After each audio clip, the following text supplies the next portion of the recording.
Sports Bay area is brought to you by Southwest.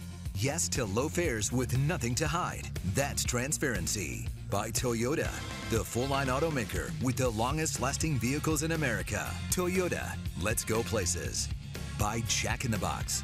Introducing the new Brunch Fest menu. It's brunch time anytime at Jack in the Box. And by the 2017 Jeep Cherokee with an EPA estimated 30 highway miles per gallon.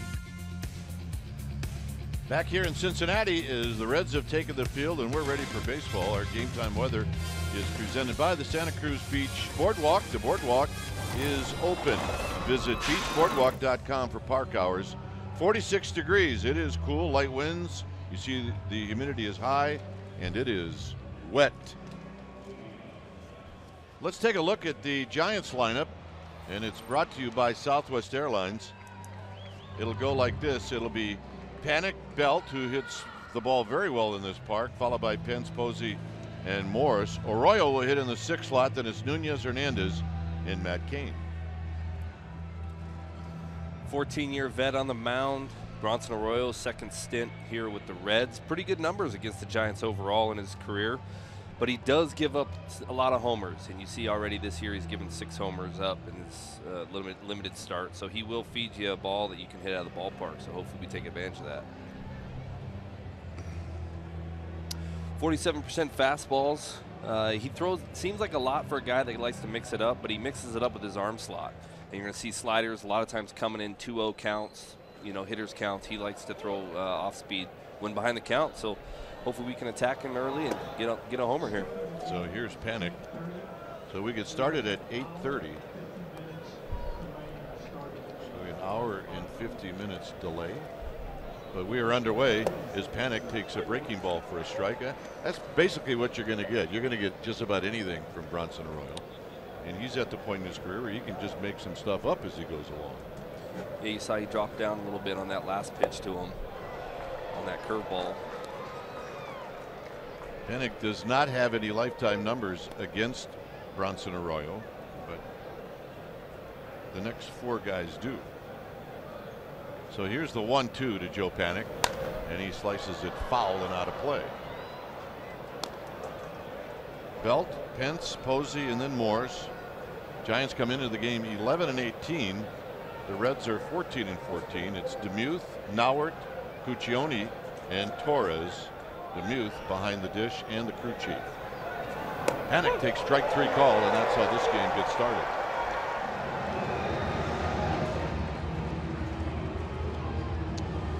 Well, left to right, you have Duvall, Hamilton, Schebler, Votto at first, Peraza at second, Cozart playing short, Suarez third, and Arroyo pitching, and then Mesoraco throwing down the fingers and arguing balls and strikes with the umpire. Here's Belt. Belt hitting .260, 4 home runs, 14 driven in.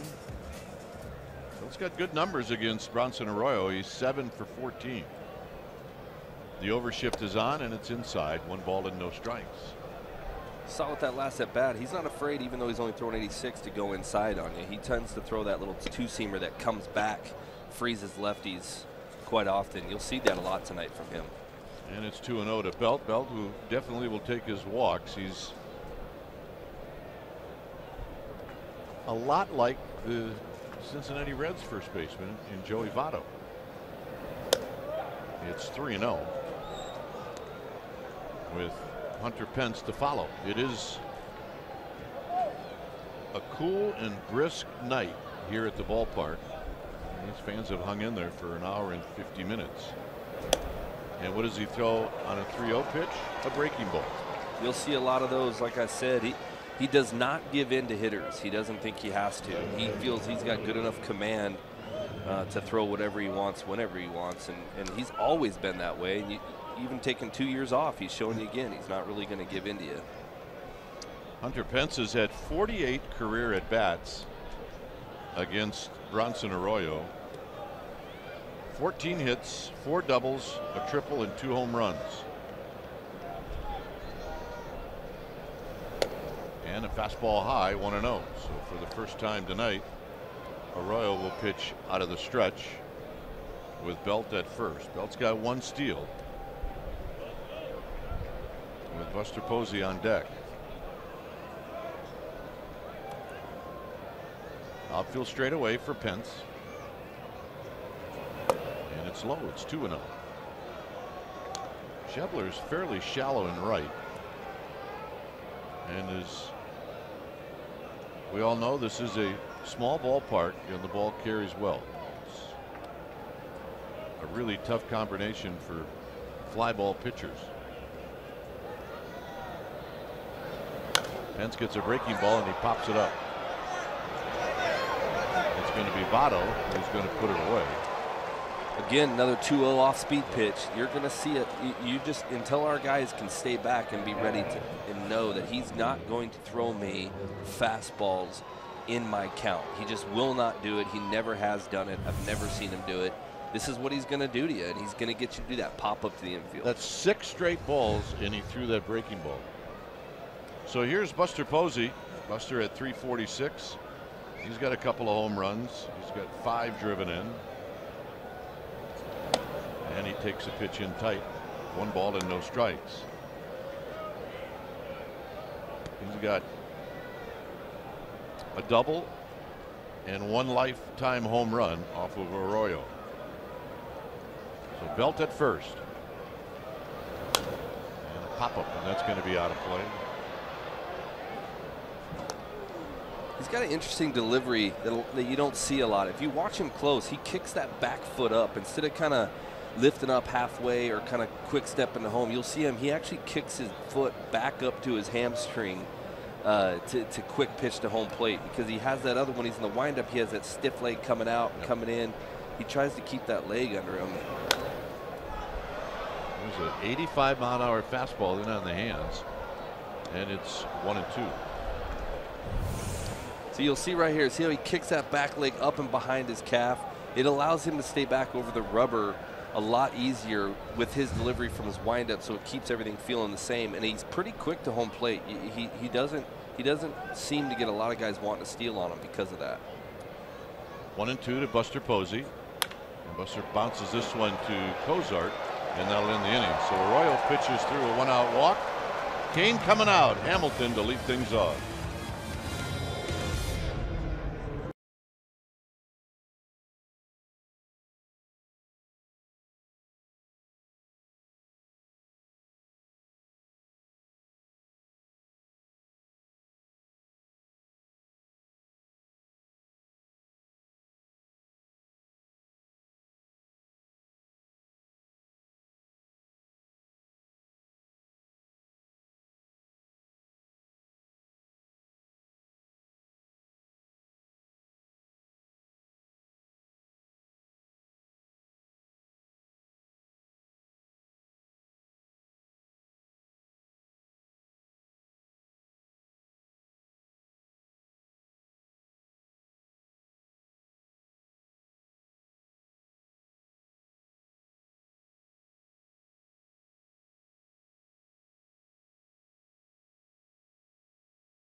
It's brought to you by Southwest Airlines.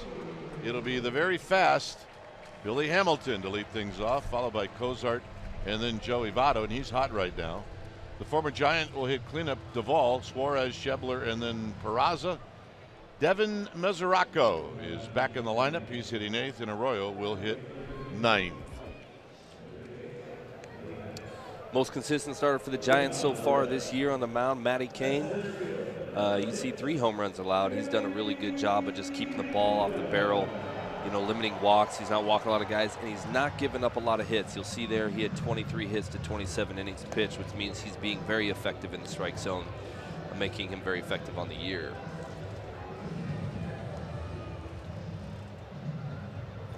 So you see those pitch uses, 55% fastballs. He is mixing it up. Back about 3 or 4 years ago, you'd probably see more like 70% fastballs. He's starting to throw his curveballs and sliders and changeups in the count, but he is utilizing his fastball very well. keeping it off the barrel. And this guy he's about to face right here kind of owns him a little bit, and he needs to do a good job keeping the ball off the barrel. And this guy keeping him off the base paths. Yeah, he's 4 for 6 lifetime, and he starts him off with a called strike. Hitting at .214. He's got a home run. He's got 7 driven in.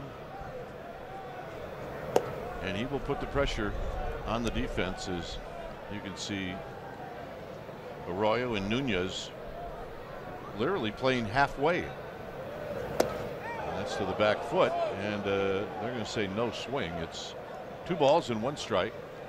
Hamilton has to do a little dance to get out of the way.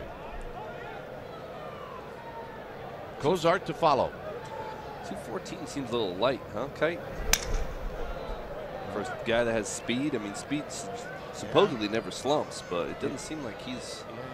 Now look, I'm sure the Reds have done all the due diligence that you need to do with a guy like that. Force him to hit the ball on the ground, force him to bunt. If he hits the ball in the air, it's just not a good thing.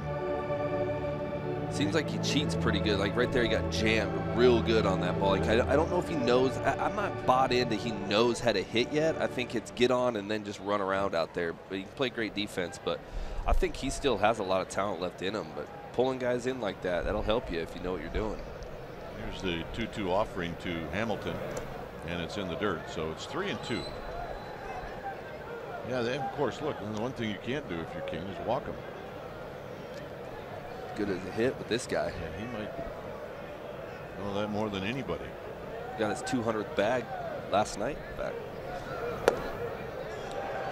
Oh, goodness. So Giants defense, left to right. You got Baby Giraffe playing left, Belt, Hernandez playing center. Buster Posey's other best friend, Pence, playing right, Morse playing first, Panic second base, Nunez filling in for the injured Crawford at short. Young kid just brought up, Arroyo, Matt Cain pitching and throwing down fingers and arguing with umpires, Buster Posey. Here's Cozart. Cozart's off to a very nice start. Hamilton's got 16 steals, so if Cain can give Buster Posey a shot.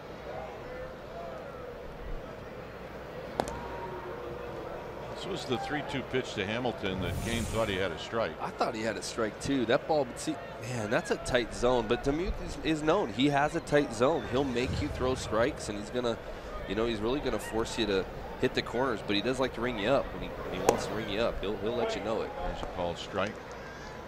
Cain trying to just break the rhythm of Hamilton with his lead at first, because he wants to go. It's why he's playing.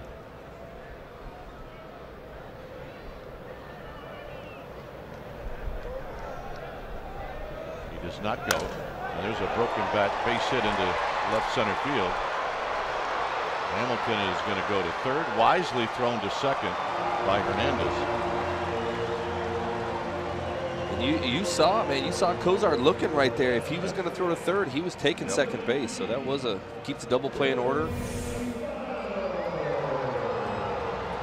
Doesn't really, Cain catches a bad break here. He made a pretty good pitch. Up. It's up, yep. So here's Votto. Votto hitting at 270. See him right here, man, how fast he is. I mean, that's a shallow fly ball, and he just turns on his afterburner right there, hoping to draw that throw, I think, and Cozart trying to get the second. So Votto takes a curveball for a strike. He's faced Cain 32 times. He's 9 for 32 with a couple of doubles and a home run.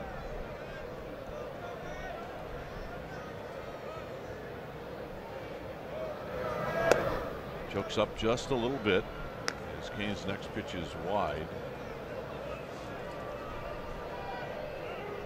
If you're Matt Cain, at this point in the game, you just try to limit the damage now. Double play is as good as anything. You might give up a run, but it's early. And Votto can hit in double plays. He can hit homers, but he can hit double plays with the best of them. Down the left field line and out of play, and it's now 1-2. On deck is Adam Duvall. Do you know who Votto loved facing? Javier Lopez. Really? No. Oh. He would jump. Remember, he'd do the jump swing in the playoffs? Yeah. Remember, he'd throw that slider out. He'd jump in the air and swing at the same time. It's like he's completely lost against Javier. 1-2 to Votto. 2-2. Javier Lopez is back in the studio watching, so you're going to try to say as many things as you can where he's going to agree with you. That's right. I hope they show clips in the post-game show of him and Votto. 2-2 to Votto. Hamilton at third. Cozart is at first.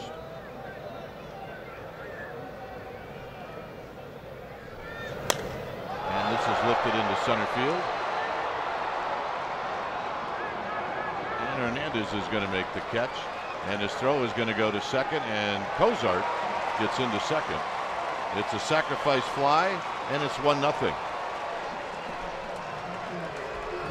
Look for that team to do that same exact thing throughout the night if they have a chance. They're going to try to get these guys in a scoring position, because if you look at the Votto, the Duvall, the Suarez, and the Scheblers, that's 24, 22, 16, 18 RBIs. All these guys know how to put the ball in play and score and hit for RBIs, and they're not afraid of it, and they want it.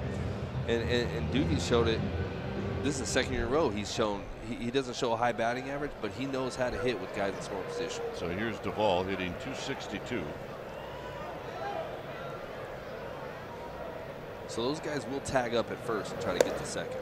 There's a called strike. The other thing too is, with the weather the way it is, the Reds are happy it's 1-0. And maybe this game ends up being a 5-inning game. So you're going to have to scramble. Popped up. Belt is coming in, but it's going to be Nunez who's going to make the catch. Nunez looked at Belt, and Belt looked at Nunez, but the out is made. Belt made a communication to him at least. He told him, I don't know where this ball is at. You'll see right here, he's looking up. He's like, I can't see it. Yep. We didn't see it there, but they had looked right at each other right before that, and Belt's like, I don't see it. And so Nunez had to get back there, and he did a good job covered from that. That's what you don't need in this ballpark either, is letting those balls drop. You can't afford that here. Absolutely. Here's Eugenio Suarez. He's off to a good start. 312, 6 home runs, 16 driven in.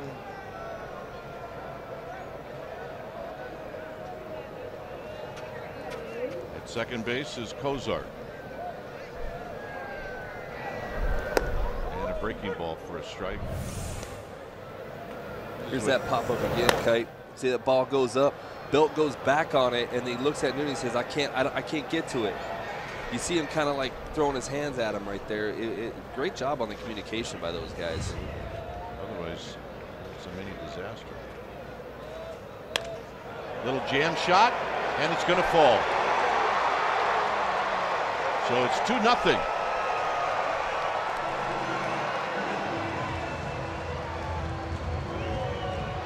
Really isn't an inning where you would think it'd be 2-0. Nothing's really been hit hard. There's a bunch of bloops and jams over center field. It seems like they have this approach on. They're letting the ball get deep. It's muscling it out there. Well, the other thing too is the tag up by Cozart ends up paying dividends.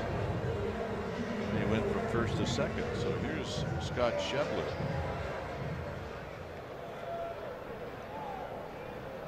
Schebler at 224, 8 home runs, 18 driven in, and there's a dribbler foul.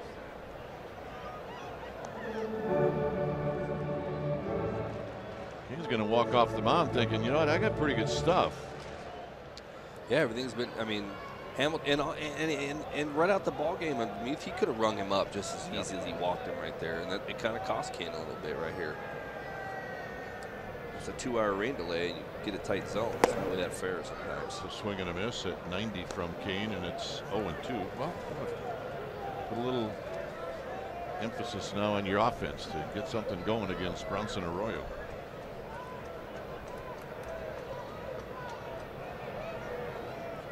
Suarez has the steal.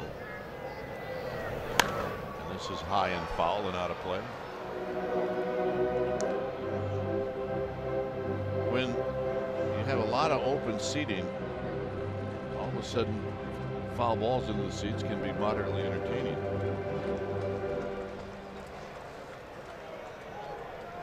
Only team in the, so they got 3 guys with 8 home runs or more. In the dirt, it squirts away from Buster Posey. It's 1-2. A couple of reasons for that. Ballpark here is very small, but they don't just play here. They play around the league like everybody else. But they've got guys that can drive in runs, and they can get free runs. Not just like they're not having to steal them; they're having to hit them over the ballpark, where they get to just trot around the bases. You got to be careful of that. Tonight it didn't look like it so far, but obviously with the small ball being played. So it's 1-2 to Schebler.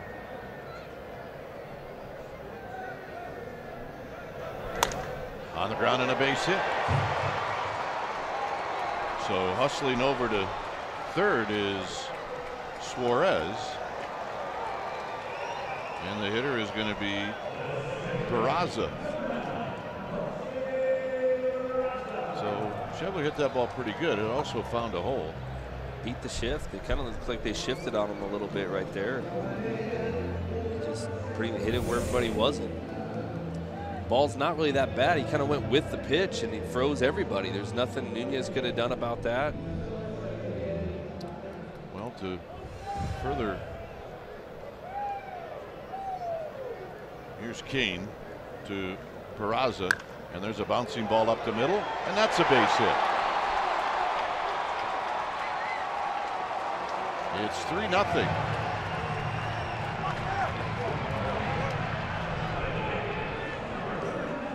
Cain gets the ball back. Dave Righetti's going to come out.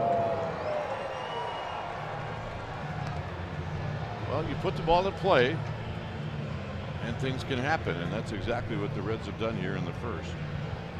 There's really nothing Matt can do about any of that stuff. He's getting ground balls like he's supposed to be in weak contact, and seem to be going where everybody isn't right now. So the hitter is Mesoraco. Well, as long as Cain has been around, he has seen this before. Yeah, you've seen it before where you go and all of a sudden you end up with 7 innings, 3 runs. If you just stick to the game plan and you keep focused and you don't try to do too much, keep your team in it and let them chip away, it's getting far from over. Mesoraco on the ground to Nunez, and this will end the inning. 4 singles and a walk, and it's 3-0 Reds.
Is brought to you by Amici's East Coast Pizzeria.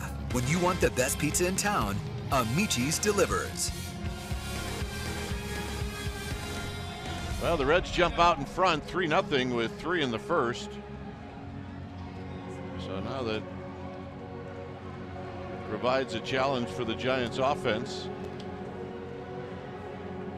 The heads grounds crew here in Cincinnati has been conferring with home plate umpire Dana DeMuth in between innings. He has walked out a couple of different times with his iPad or whatever device and really showing him that this is what's coming. This is what's going on, so be prepared. And it does look like there's some stuff coming. Morris takes inside, 1 ball and no strikes. See that high, stiff leg kick I was talking about. It's not really conventional from most starters, but it does keep Bronson back over the rubber, allowing him to be able to throw off speed whenever he wants. He just doesn't try to do too much with his delivery. Hey, you guys were teammates. Did he do it back then? Yeah, he always did, and I would always talk to him about that. He would say that. He just keeps me over the rubber, allows him to do a lot of stuff like that. 2-0, he's not afraid of being 2-0 because he just flips up a sloppy slider in there and guys get too aggressive. And so he's a guy that if he falls behind 2-0, he's thinking maybe that's a good thing sometimes. It almost seems like he wants to. Like, you know, I'm more comfortable 2-0 than 0-0, so. Look out. Sharply fouled.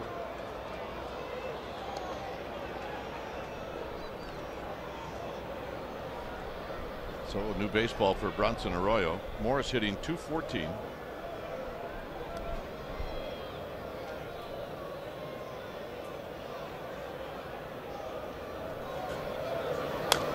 And this has popped up. Votto giving chase over by the Reds dugout, and it's into the dugout. There's a little bit more foul territory in this park than at AT&T Park, but there isn't that many advantages to pitchers in this park.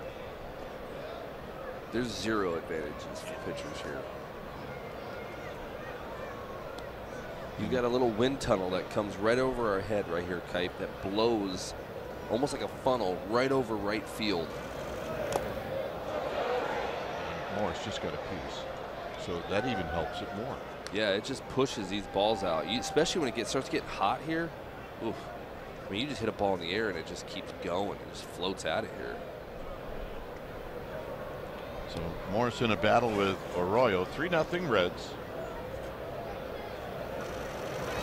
And it's a full count with the Giants Arroyo on deck.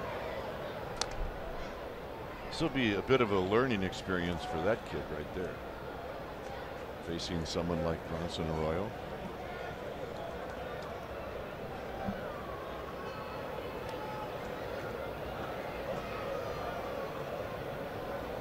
And the payoff. High down the left field line and foul. Gone. Foul? Foul or gone? Which one is it? Foul. Morris thinking, I could have waited just a little longer on that, maybe. That one's definitely foul. Yeah, so Morris not really. That was his angry face right there. That's it. And this little pop-up. Votto's giving chase. Is it going to hang up? Votto gives it a good effort, and he comes up short. Man, I'll give that a 10. If we had poster boards right here, that's definitely a 10 right there. Wow. I mean, look at the dirt. I wonder if our guys can catch the dirt. I mean, it looks like one of those traceable bodies right there. I mean, look. Oh, wow. Way to lead that ball right there. He led the dive even. Little slip and slide action.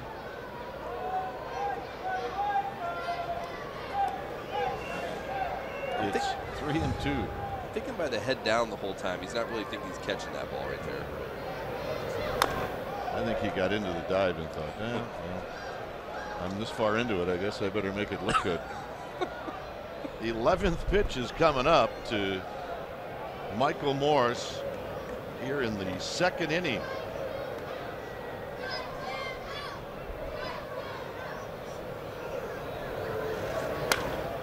Foul. Well, you're running his pitch count up anyhow. Absolutely. young buck there on deck. He's getting to see a lot of pitches. It's an idea what he's throwing at him. The old man just told his little guy, here, don't throw it. Here's another payoff. Got him. Again, there's a 3-2 slider. He's been throwing him a lot of junk the whole time, 3-2, mixing it up back and forth, but he throws that fastball in, and then he can throw that slider that starts in, and you see Morris almost bail out, and it catches the inside corner. You hear crafty lefties a lot, but this guy is as crafty as it gets when it comes to being a veteran. He's a crafty righty, absolutely. Here's Christian Arroyo.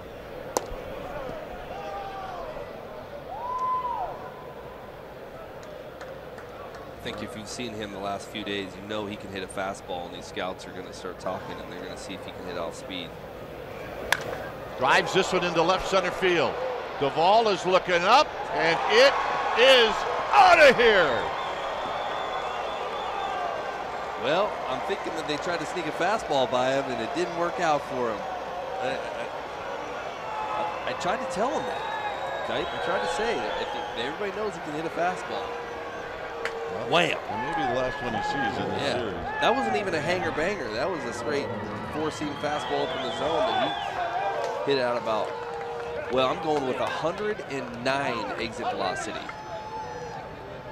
I think you're a little high, but that's okay. Here's Nunez, who's hitting 257. I'd like some confirmation. Nunez takes a strike. Here's the fastball that I said not to throw him, but I'm happy he did. Came right back to the barrel, and he opened up, and he pounded it. And that was awesome. Nunez lines this one right at Kozo.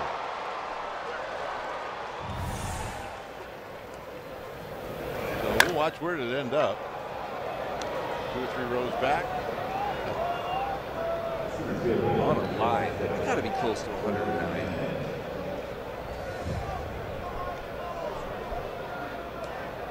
Both graduated from, what is that, Hernando High School in Brooksfield, Florida. What's that? Same high school. I would probably say it's safe to say they're not probably brothers. Probably not. 2005 or 95 and 2013. I don't think they're distant cousins on that one. I don't think so either. As Marquez Hernandez with a swing and a miss.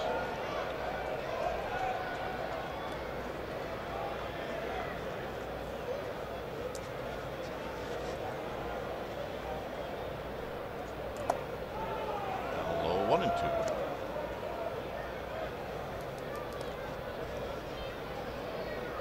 The kid. 106 exit velocity. I was pretty close. I said 109. Definitely thought you were high. I don't mean high. I thought your number was high. Yeah, let's clarify that on television. 2 balls please. and 2 strikes. I don't think I would have won on the Price is Right because I would have been over, but I'm okay with it. High pop up. Votto. In foul territory. And that's going to end the inning. Christian Arroyo gets the Giants on the board. He hits his 3rd of the year. It's bye-bye baby, and it's the Reds 3 and the Giants 1.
The second inning. Here's our Jeep drive of the game, and this is for Javier Lopez and all the guys that made fun of yours truly. And the pitch, and Bell hits a high drive foul down the right field line and out of play. Gone. That is my all-time favorite call. Hole, and it's a 3-run home run for Brandon Bell. How about that? Wow. Yeah. All-time favorite call right there. Period. May 15th, 2015, against the Reds. Home run off of Jason Marquis that clearly I thought was foul. But well, that needs to be put on a video game. I'm sure. Somewhere in the video game, yeah. that has to be said. Yeah, absolutely. Let's do that. It's 0-2 to Bronson Arroyo. Strike 3 call. Check out the dynamic deals for the month of May, including games for the Dodgers, Nationals, and Reds. Dynamic deal prices starting as low as $9. That's right. Tickets as low as $9. Visit sfgiants.com/dynamic deal to purchase tickets for the upcoming Red Series and to see future dynamic deal games. Here's Hamilton. Hamilton drew a walk. He eventually scored in the first inning. Just to finish the story on the blown home run call. So after the game, I go down, walk in the clubhouse. I don't think anything of it. Actually forgot that I sounded terrible on it. And Javi Lopez somehow had it in his phone already and put his phone in a little speaker, of which the speaker was attached to all the other speakers in the clubhouse. And he played it about 5 times. There was a foul down the left field line and out of play. And he used to do that all the time. You know, he used to mess with Dave Fleming too. With Dave's home run call in the 2010 World Series, where his voice cracked up a little bit. He played on the bus rides. He played on the airplane. He put it on the airplane speaker. Fleming would just sit there looking straight ahead. He didn't even want to look back. Just a little bit red in the face. Yeah. Well, now, you know, he gets to do some of this, so we'll see. Absolutely. It'll all come back. And Cain does it again. He walks in. Here's our smart play. It's brought to you by your California Ford dealers. The 2012 NLDS Game 5. Matt Cain got the win in that one, as you see him strut down the right field line. He went 5 2/3, allowed 6 hits, 3 earned runs, 2 walks, 5 strikeouts. He threw 96 pitches.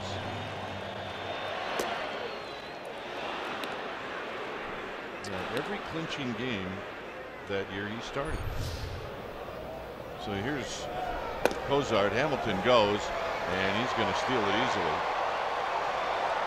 You saw there was no chance. Buster just basically, he just threw from his knees. It was actually a pretty good throw from his knees, but a guy like Hamilton, when he gets a jump like that, you're going to have to do everything you can to pull out all the stops and, you know, get your times down. But I don't think he really had a chance right there. You see right here, he just threw right from his knees. Not a bad throw, but he's just too fast. And it's now up to Joe Panik to help Matt Cain keep Hamilton from thinking about stealing third. Guys that steal a lot of bases will tell you that sometimes stealing third is easier than stealing second.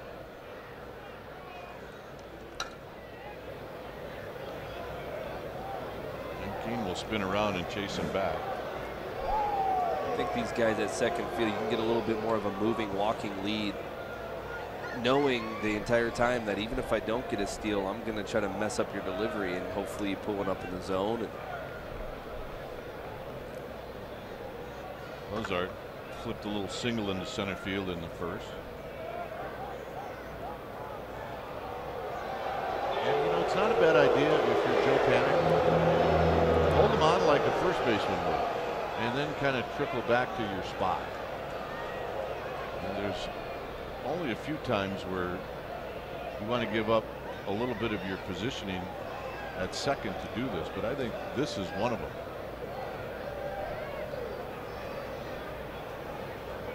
Because he definitely wants to go, and there he goes. And Buster's throw is Not in time. He's just good. I mean, he knew it the whole time. He just had an idea. And you know, the Royals got to be ready as well. He's got to know, I got to get to that bag because it's coming. I mean, everything was hit on the money. He's just, Royal was there in time. Ball was there, actually a little ahead of him. It just might have been a hair high where he couldn't get the tag down. But a guy like that, there's nothing you can do. I mean, he did 2 pickoffs in a row. He's probably guessing he's not going to do it again. He got a little bit of a walking lead right there, and he just took off the second he saw movement.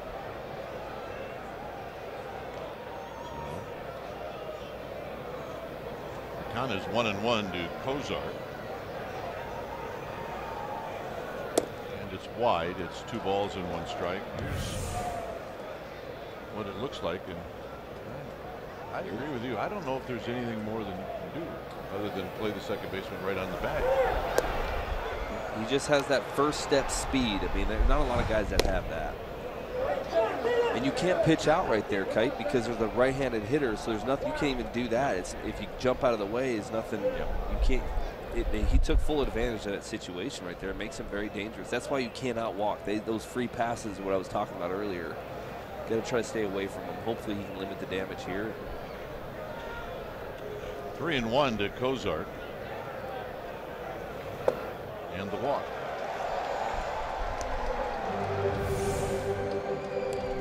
Yeah, this one here would have made it. It's right at the top of the zone. I mean, it's a hair high. I mean, I'll give it to you, but I'm telling you right now, you gotta. This is where, you know, this Demuth cat is, man. He makes you earn some of these calls, but a guy like Cain or a guy like Bronson, they shouldn't have to earn anything. And when I make a pitch, I expect to get that call right there, and I'm battling. You gotta. So this puts Joey Votto in the same spot he was in the first. And he pops it foul down the left field line and out of play. Hamilton at third, Kozar at first, exactly where they were. You don't see a lot of arguments from Cain either, no. Like that. So when he does that, man, he's trying to either wake the umpire up a little bit, tell him to kind of lock it in, or he's just that frustrated with the call.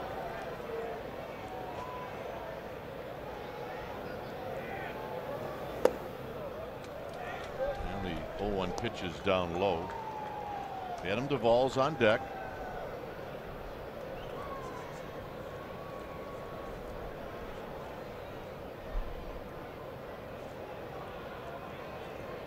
Outfield straightaway. Pence a bit off the line and right. So Cain going after Votto. And it's 2 balls and 1 strike. Votto's a lot like Belt or vice versa, where they're just going to take a lot of close pitches. Yeah, he doesn't swing too much out of the strike zone. He learned a lot from Adam Dunn when he was over here about being really choosy within the strike zone and not chasing too much off. He used to pick his brain because Adam was very good at knowing the strike zone. And he's gotten some flack here for it. He walks too much. He doesn't hit enough for power. This is out of play down the left field line. You go back and look at his numbers, though. You're hitting 29 homers a year. I'm pretty sure I don't really know why you're complaining to me because I walk too much.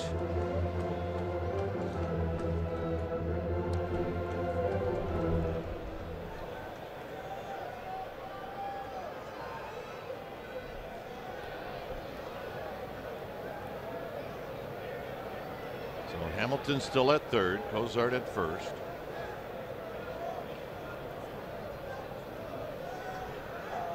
Now the runner goes, and it's high, and Buster bluffs a throw. If you throw it down to second, Hamilton might walk in. That's why you bluff.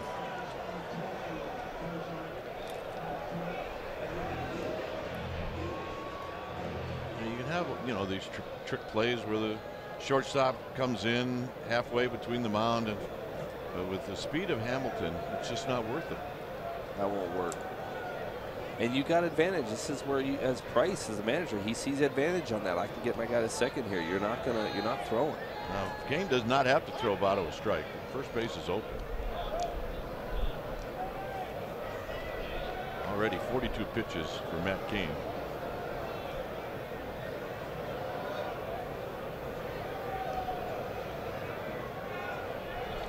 goes after Votto or not. And he walked.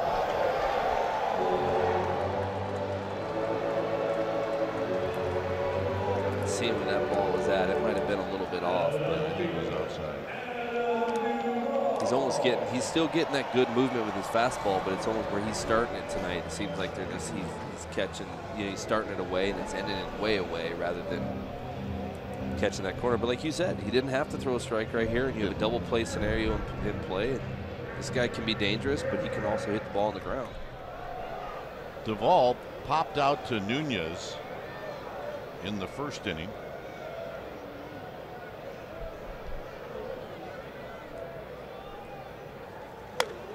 And he hits a little pop-up that Arroyo's going to make the catch. That was a big pop-up foul ball right there. It could have been pretty dangerous. Arroyo was pretty good coming up and being ready to fire right there. Good heads-up play by the young kid. How about that? You get a pop-up 30 feet from third base, and you're worried about the guy tagging up and scoring. Here's Suarez, who singled. You'll see him catch this ball right here, and it quickly turns around and gets ready to throw. I mean, it seems elementary that would happen. Like, yeah, why wouldn't you do that? But young kids, sometimes the game speeds up on him, and he doesn't remember to do that, especially with speed on the base paths. So he's come up here the last few days as he's come up, and he shows a lot of maturity in the field. Learning fast. Here's the pitch to Suarez, and it's outside, 1-0. Cain has a shot to get out of this mess. 3 walks and 3 steals in the inning.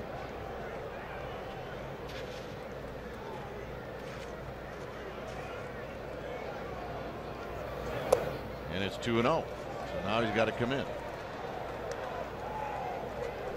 And this guy, Eugenio Suarez, knows it.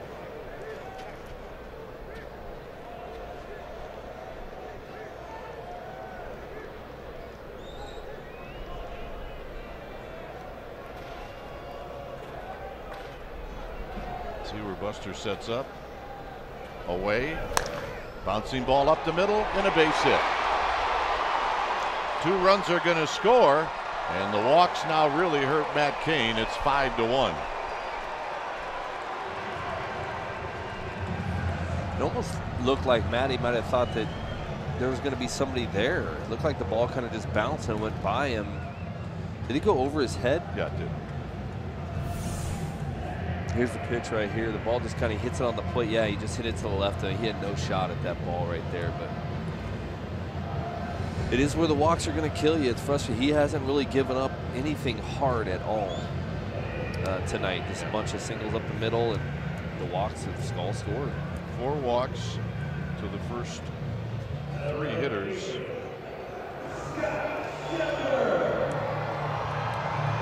here's Scott Schebler.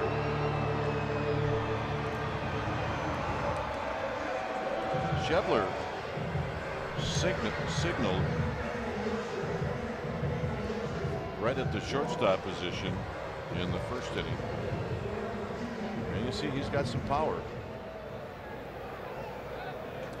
5-1 here in the second inning. And a strike, and it's no balls and 1 strike. At second is Votto. Suarez is at first. He's now got 19 RBIs. Yeah, the middle of that order, they can put up some RBIs. Fastball in to even the count at a ball and a strike.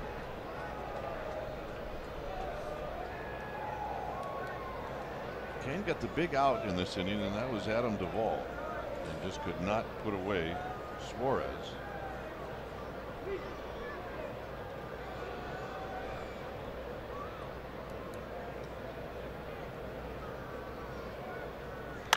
Up the middle and a base hit.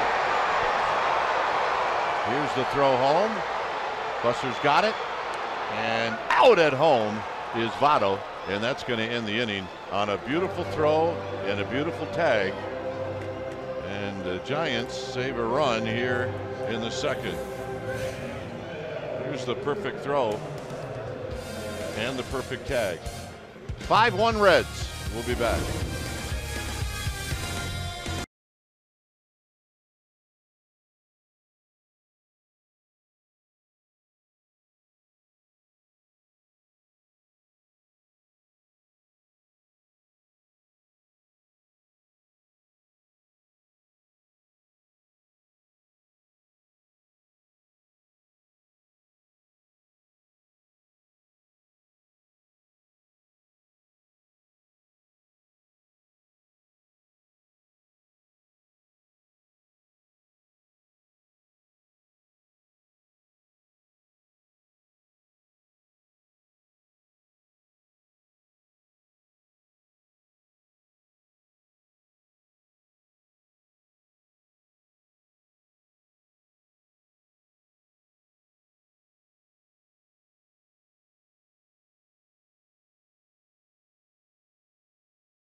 Big O Tires. Tires, service, straight talk. Big O Tires, the team you trust. Here's Matt Cain with a big swing and a miss. It's 5-1 Cincinnati as we head to the top of the third inning.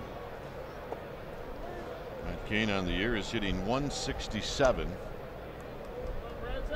with Panic and then Belt.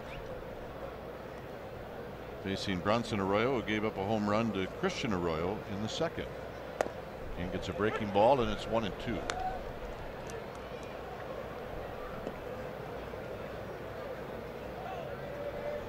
Hamilton very shallow in center, and Cain strikes out swinging. So 1 out, third strikeout for Arroyo. And here's Panic. Oh, well, that's how the inning started out for the Reds in the second when Arroyo struck out. So let's see if the Giants can get something going. Panic struck out looking in the first inning. Bad breaks by these guys so far. I mean, you see the Reds are getting all these little flares dropping, and balls bouncing through, and we've hit some balls pretty hard off of Arroyo today. They've been right at guys. Down the left field line, giving chase is Duvall, and that's going to sail into the seats. And it's no balls and 1 strike.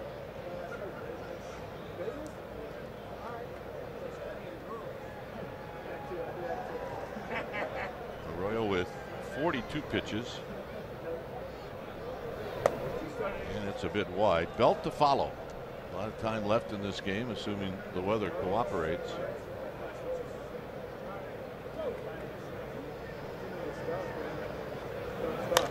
Panic hits a high fly ball into right center field, and Hamilton is there, and he'll make the catch. 2 outs. Did we see a grounds crew with the iPad again? No, I think we're good to go now.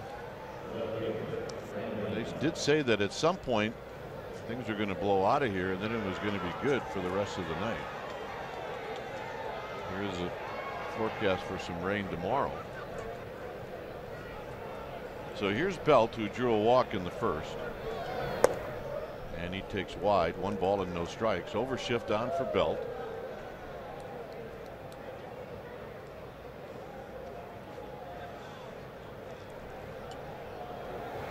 And a shot on the ground, and it's going to be Cozart who makes the play, and that'll end the inning. Reds are coming up. It's 5-1 Cincinnati.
offering a special offer now. Each ticket purchased for the upcoming Reds-Giants series will include $5 of splash value. Well, you ask, what is splash value? Well, it's stored on your ticket and is redeemable at concession and retail locations throughout the ballpark.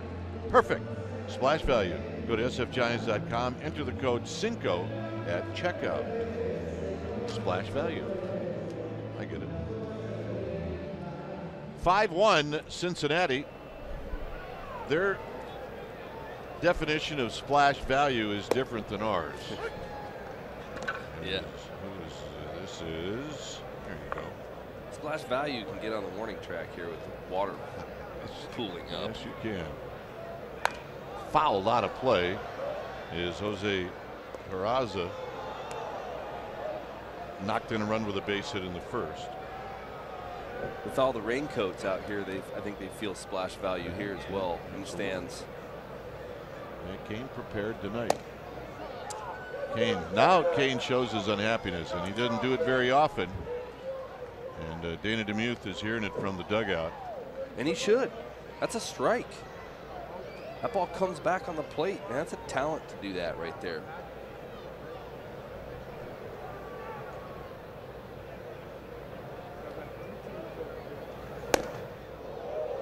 Two and two. Buster sets up good right there and it comes right back. That's a generous square. Okay. Now you're on the square. Yeah, the square moved. It's a strike. 2-2 pitch, here it is. And he pops it into center field, and it's going to be another hit. Right now, it's just one of those nights, to be honest with you. I mean, it's. So here's Mesoraco. John Miller is on assignment. Dave Fleming is here, and he'll join Jeremy for innings 4, 5, and 6 as I'll head over to the KNBR side. Mesoraco bounced out to Nunez in the first inning. I don't think I've ever witnessed Matt Cain getting ticked off a lot, but I think he's ticked off right now. Yeah, he usually is kind of one of those kind of guys that just doesn't show much emotion, but I think he's just, yeah, you're right. It's just by the way he's throwing the ball, he's like, all right, I've had it with the way things are going right now. He let that one fly a little bit. It looked like he reached back, threw some reach back velocity up there. Arroyo's on deck.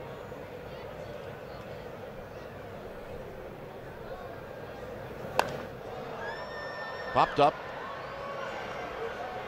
Gorkis Hernandez with lots of room. And here's Arroyo. Sometimes you need a little fire, you know. You got to have that. Now, Matty, that's not him. That's not his personality necessarily. But you saw it even from Buster a little bit the other night in L.A. He's fired up, you know, right there in the 8th inning, you know, getting a big hit and then, you know, just being a little frustrated that we didn't score. Thankfully, we won, but we needed a little bit of that energy. And Cain going out there competing, showing guys, hey, this still matters. We got a lot of game left, and you know, he's not checking out. He's letting the umpire know he's not checking out. Sometimes you got to do that. Arroyo maybe asked to bunt. At least you would think so. And he takes a strike, and it's 0-1.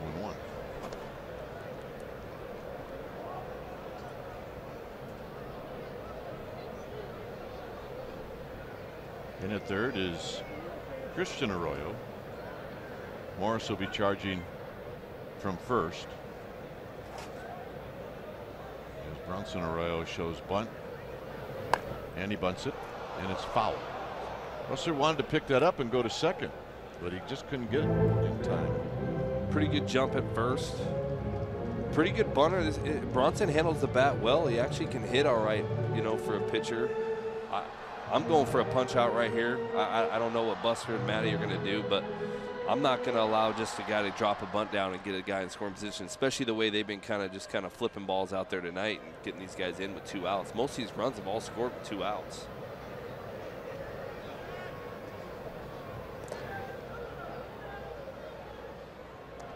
Well, in this ballpark, A 5-1 lead is not very much. It's like Colorado. You play 5-1, you got to play to the 9th inning, man. This game can change in a hurry. Play it out.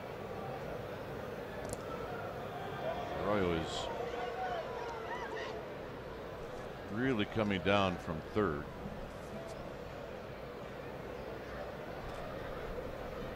So Cain trying to work his way out of it. He's thrown 59 pitches. And it's low, so it's 1-2.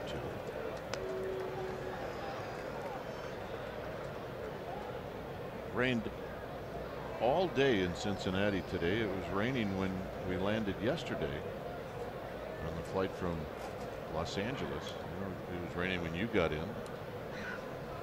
Field looks in pretty good shape for all the rain. In very good shape. Outside 2-2. He's just not going to give in. Cain got a little smirk even from this last pitch right here, but that ball's off. I mean, it is off. Buster might be setting up a little too much off. They might have to have a talk between innings. Sometimes you need the catcher to come up to you in between innings and be like, hey, those balls are off. Right. Like, I'll try to give him one of the plays. Runner goes, and the pitch is spun on it and missed. But I'd like to see if there's an interference play right there, Kite. Yeah, I think Wotus is asking for the same thing. I mean, Buster looks frustrated by that deal right there, but it looked like Bronson came over the plate and Buster had to, you'll see right here, he had to avoid him. He stabs at it, walks right in front of him, and then ducks. I mean, you got to, is that not an interference call? Well, I think what happens, Jeremy, is contact has to be made. Oh, man, that's where Buster needed to fall over and just pancake him right there.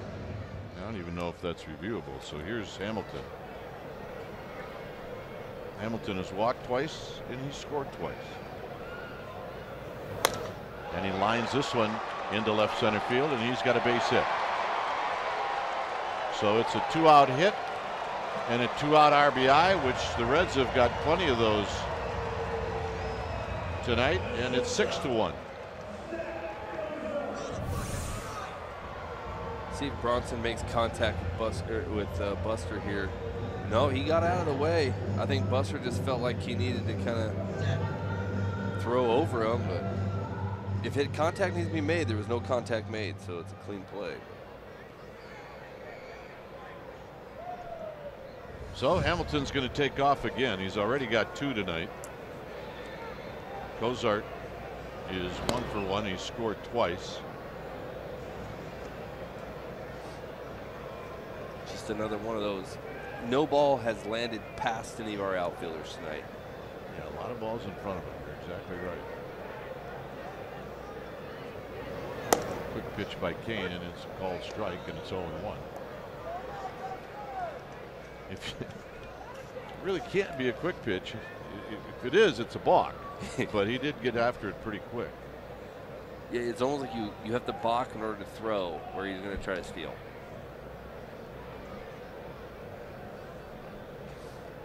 So Cain again at the belt.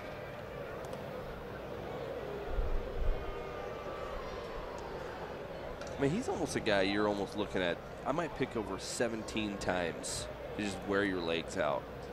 Make you stand on first base and tell me you're not going. Oh, yeah. I mean, he's going to take off. That was one where you'd want to do everything normal if you're Matt Cain. Actually, even be a little slow, because you just don't want to tip off that you're going to throw a pitch out. I mean, even his shoes look fast. Yeah, the Adidas signs are like moving. 1 ball and 1 strike. Oh. And Cain throws it down the right field line. I think he might have had him right there too, because he caught him in between steps right there. And he just threw wide at first base. See, he caught him leaning. He would have had him. He had him if he didn't. I don't even know, was that wide or did that just go under Morse's glove right there? I think it was a little wide. But he did have him timed down pretty good, where he watched him until he kind of took that step. And ends up being the same result, seems like. Giants are going to get some action in the bullpen. We just don't want to wear Cain out here. It's 1 ball and 1 strike to Cozart. And Cozart, a little jam shot, and it's caught. And that's going to end the inning. Reds add a run. Dave Fleming will be in. I'll see you back here in the 7th at 6-1 Cincinnati.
Going to the 4th inning here on a wet, cool night in Cincinnati. Dave Fleming alongside Jeremy Affeldt now on the TV side of our broadcast. Not a real fun start to this game. I guess the silver lining is if you're going to fall behind in a park like this, you got a lot of innings still to go, a lot of time to make it up. You do. It just seems like the Reds have been putting together a lot of bloop singles, base hits up the middle, and the walks have kind of killed Matt a little bit as of right now, and that's something we don't want to do here in this park. Yeah, I mean, if you say, okay, they've got 8 hits, how many of them have been hit hard? I don't think any of them. Maybe none. They had one single that kind of got by Nunez on that shift, but again, it's the shift. I don't even know if I don't really like the shift, but I mean, that kind of was like a shifted play right there where he couldn't even take a step. But other than that, there's not one ball that's gotten past the outfielders. We all just landed in front of them. Well, the big hitters are coming up here for the Giants. So let's see against a pitcher, Bronson Arroyo, who is not quite the same as the last time we saw him. Doesn't mean it's easy to hit him, though, with all the mixing and matching. Yeah, he's just not going to be one of those guys that throws a fastball in a 2-0 count. He's not going to lay it in there for you. He's going to throw 2-0, and he's going to, once he gets a 2-0, you're going to look at a slider, a cutter, a drop down.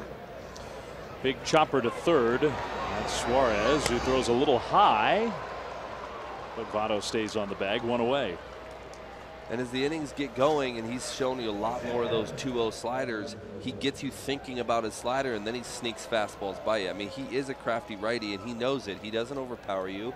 He kind of throws that stiff leg up at you, and he kind of just flips it up there, and he just changes zones. He throws to quadrants, and he practices it in the bullpen, warming up. You know, when I was here playing for the Reds, I'd watch him. He'd practice all the quadrants of the strike zone and be ready to pitch like that. He's a guy who's been around for a long time, and he has, over his career, he's had a lot of success. He's the winningest pitcher or something, or one of the winningest pitchers. I think he's top 10 in memorization. Here's a liner by Posey. Might have broken his bat, or at least off the end of the bat, but he'll take it. It's a 1-out single. Hey, they seem to be doing real well breaking their bats tonight. We might as well try the same thing. That's what the Reds have done over and over and over again against Cain. And you mentioned it also just a moment ago. You give up some bad luck hits, but the 4 walks too have been a huge problem. It is, and it's a problem. It's always going to be a problem in this ballpark because it'll be a problem with the cheap homer. Now all of a sudden it becomes to the solo. It's a 2-run homer, a 3-run homer. And they got guys that have speed. You walk them, they can move guys. They have contact guys. They don't strike out a whole lot. Michael Morse took a fastball on the inside. Morse hit a towering foul home run his first time up and ultimately took strike 3.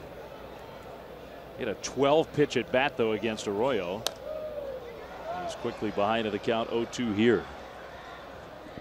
That's why he's in the lineup, though, with all that power, especially in this ballpark. You figure get into one. Yeah, Kuiper made sure that one was foul this time. It wasn't foul and then gone. He made sure it was definitely foul before he said it. Famous Brandon Belt foul gone. Yeah. Morse might have broken his bat there. Cozart to second, and the throw to first. Double play. So the Giants are breaking their bats into double plays. The Reds into 6 runs. That's an 8-pitch inning for Arroyo. 6-1 Cincinnati.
And may not be reproduced or retransmitted in any form, and the accounts and descriptions of this game may not be disseminated without the express written consent of San Francisco Giants Baseball Club, LLC.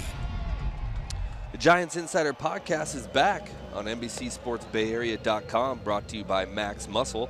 Log on each week as insider Alex Pavlovich talks baseball with players, coaches, special guests, and more. The Giants Insider Podcast with Alex Pavlovich on NBCSportsBayArea.com, also available on iTunes, Stitcher, Google Play, and Spotify. Now, have you ever been a guest on Alex's podcast? I have. I don't know if they played it on Stitcher, Google, iTunes, Spotify, whatever other 8 things it's on. So you didn't then go and listen to it after you were a guest? No. That would have been something. Votto against Cain to start the bottom of the 4th, 6-1 Reds. That was a lot of stations he's on. The guy's famous. Exposure for Alex, who does a great job covering the Giants. I think he does a wonderful job. He's pretty professional about it. He understands the players. He understands what questions to ask, you know, when to ask them at the right time, and he's great. Pretty professional. Yeah, I mean, you qualified it. Yeah. Not like he's a total pro. Yeah. Not pretty professional. Yeah, not quite yet. You know, I'll give him a couple more years before I give him that, you know, but he's all right. Every once in a while he walks in the clubhouse in his underwear, but yeah. Most part he's professional. 2-2 to Votto. Cain could use a quick inning. And I think the Giants would like Cain to give them, as rough as this game has gone for him, a little length tonight. That one's a little bit high to Votto. Full count 3-2. Yeah, we were talking about at the break. You know, they got the bullpen going a little bit last inning, but this is kind of a game where you just came off an off day. You don't want to burn your pen right after an off day. And if Cain can give you 5, 6, hey, you know, he did the best he could, and he gave you some depth and didn't have to burn a pen for 6-7 innings. So at the moment, it's still quiet down there. We'll see. But yeah, you get the off day where everybody gets to rest, recharge, you feel fresh, and then if the very next game you kind of go all the way back to where you were before, you get the rest day. Not ideal. 3-2 is ball 4. So that has been a major problem. Dana Dubuque's strike zone has not been big tonight, but it hasn't been big, and he does make you earn the corners a little bit. He's been squeezing a little bit, but on the strike cam or whatever it is, the strike zone box, you know, it does look off. You know, you got to tip your hat there, but you can see Matt show a little bit of frustration right here. He can tell he's saying, I'm not staying on that back leg. When guys pound that back leg right there, he's reminding himself some way, stay back. There's a strike to Adam Duvall, who's been the one guy who's kind of been left out of the offense tonight for the Reds, the former Giant. 0 for 2. And Matt, he's been doing so well this year so far. You see he is yanking pitches a little bit. He's pulling them off. He's not as through the strike zone as he wants to be. See right there, you can see he yanks that ball over there, and it's not through it. And that comes from either rushing or not staying back, and that's what he's trying to remind himself by that back leg smack that he did.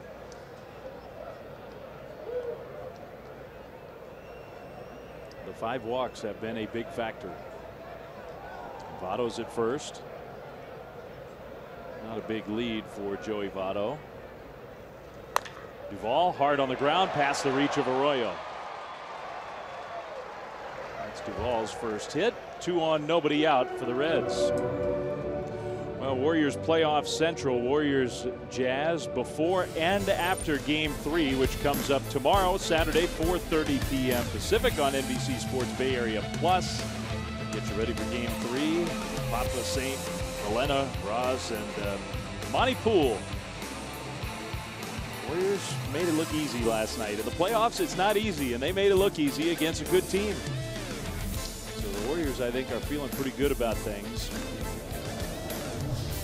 As that series heads to Salt Lake City, Cain and Posey talking, and maybe partially just to kind of stall for some time, but Corey Guerin is up in the bullpen.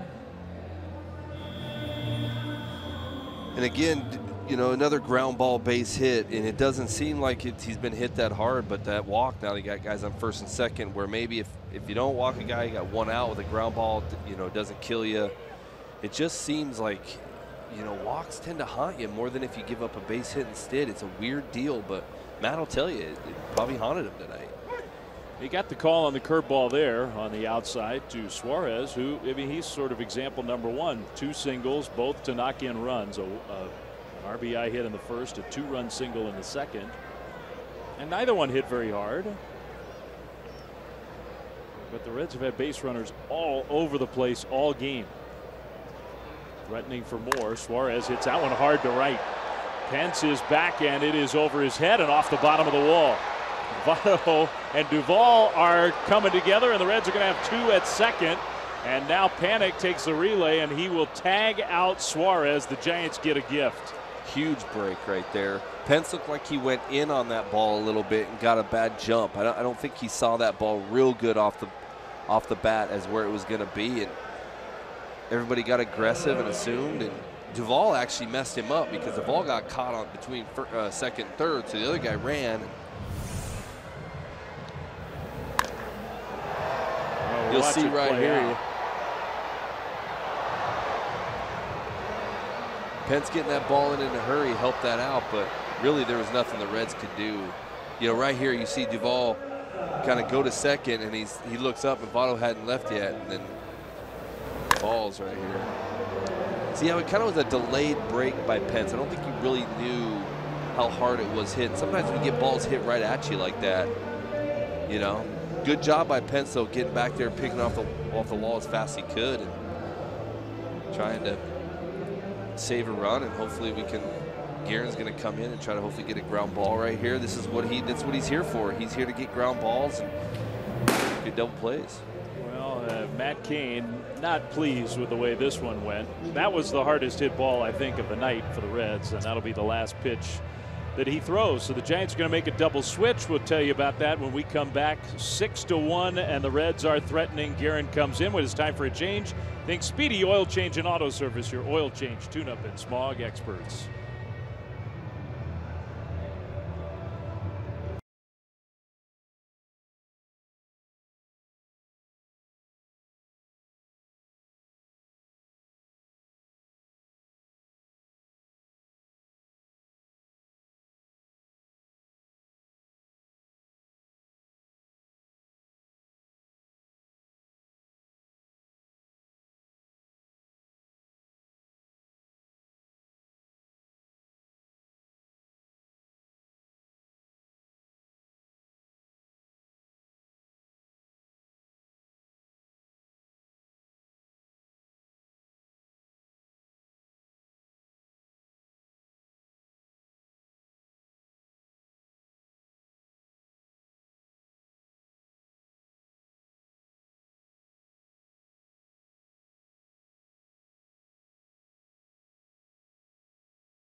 In the bottom of the fourth, they've knocked Matt Cain out of the game, and Corey Guerin is in from the bullpen. So Guerin will take over with one out here in the fourth, his 11th appearance of the year. A 1.80 ERA. He's been tough to hit. The walks stand out big time, so he inherits a situation where he's got to throw strikes. Yeah, it's an alarming. The 10 walks are a little bit alarming. The 150 batting average to me shows me, hey, we need you to throw strikes because they don't really like hitting you. They don't hit you well when you throw it over the plate, and we need double plays. Well, the double switch, Giants move Posey to first, bring Hundley in to catch. The Giants issued an intentional walk before they took Matt Cain out. Of course, that was that automatic walk where they don't have to throw a pitch. So Schebler is at first, and that's strike one from Peraza. Good start for Guerin, trying to get a ground ball, see if the Giants can get out of this jam and stay within striking distance against the Reds. Votto at third, Duvall at second, Schebler at first. That one is smoked to left center field into the gap, and it is one hop up against the wall. And that looks like it's going to clear the bases. Votto, Duvall, Schebler, they all score, and speeding into third, Peraza with a bases clearing triple, and the Reds have blown the game wide open. That's a single. That's that sinker that he tried to throw that same sinker he threw the pitch before, but when you throw a sinker up with his arm slot, it tends to kind of almost ride up to the barrel. It never gets back down, and it's almost like you put it right on a tee, and he hit it hard. I mean, he hit it how he should have hit it. It's just, you see right here, see how that ball almost rises up into his barrel? It was actually out of the strike zone, but because of his arm slot, guys feel like they can attack that ball, and they put backspin on it, and it could have just easily gotten out of here. Here's Mesoraco. Infield comes in, but the damage has largely already been done. That was the hit and the moment the Giants were trying to stay out of. Yeah, they definitely wanted a ground ball right there. Mesoraco 0 for 2. He takes one way inside. 2-0. All of those runs will be charged to the record of Cain. Interesting, you see Bochy, he understands where we're playing right now too, and he's got infield in with the 9-1 ball game. He understands that this thing can still change in a hurry. It's happened before. You play like Colorado almost, you know. 2-1 to Mesoraco, and look, this is no knock on Bronson Arroyo, he's had the Giants off balance tonight. Giants only have 2 hits, and they haven't hit the ball hard against him. But he's 40 years old. His ERA coming in is over 7. Ball Ball 3 to Mesoraco. You got Arroyo, the pitcher, in the on-deck circle. You know, if your kids are at home watching this game, there's something to be learned from this game to a point. You saw it a couple nights ago where you walked 9 guys in LA and got out of hand. We had some walks tonight. We're pitching behind in the count quite a bit. There's another walk tonight. And walking guys, you want to throw to the plate. And you have a veteran, Matt Cain. He knows that. Like, he's not going to tell you that's not true. He understands the situation right now. And he's frustrated with himself, I'm sure, for walking guys. But just in learning the game, when you walk guys and give free passes, you just allow a lot of different things to happen. Other guys move up in the batting order. Guys move around on the bases. Guys get confident. Hitters know, like, I don't have to swing here. I can actually zero in on certain parts of the strike zone. I mean, just the whole offense gets more confident the more you walk them. That has definitely been a story in these 2 ugly games on this road trip. Arroyo showing bunt against Guerin, and he bunts it foul. All the walks against the Dodgers, plus the hit batter in a spot with the bases loaded, and that was Guerin against Turner. First pitch he came into the game, immediately hit Turner to force in a run.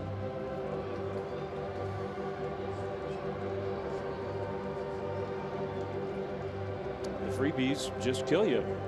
And tonight, 7 walks already. We're 1 out in the 4th inning. That hurts. 0-1. Arroyo not showing bunt. Takes strike 2. And not that I'm begging here. It might seem like it a little bit, but, you know, I might be biased. I was a pitcher, but, I mean, we're not getting much help tonight. I've seen umpires kind of, you know, call certain pitches strikes that were probably called balls tonight. He kind of was a little bit tight with these guys. He's not an easy umpire to throw to the corners to, I can tell you that.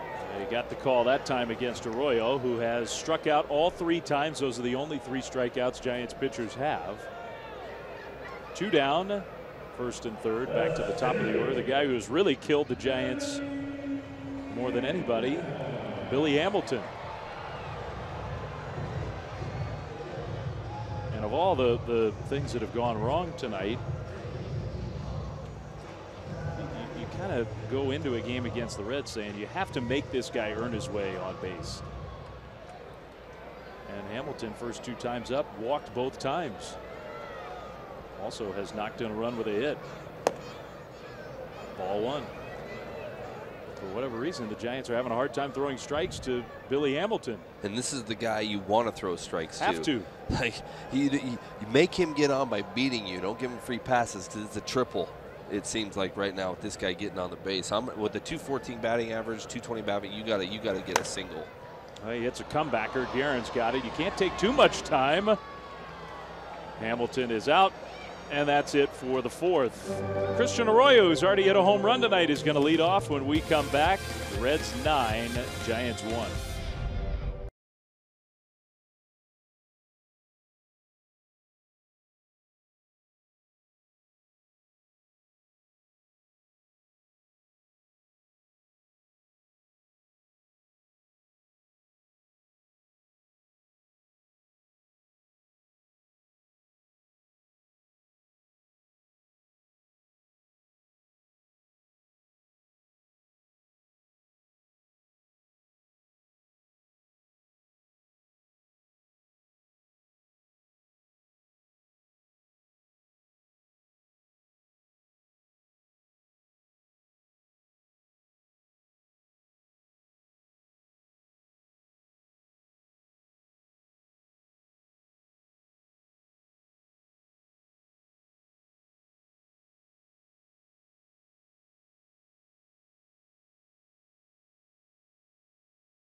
Fifth inning here on a wet, cold night in Cincinnati, and we get another Arroyo on Arroyo matchup. It is a big day for Hernando High School north of Tampa in Florida, Brooksville, Florida.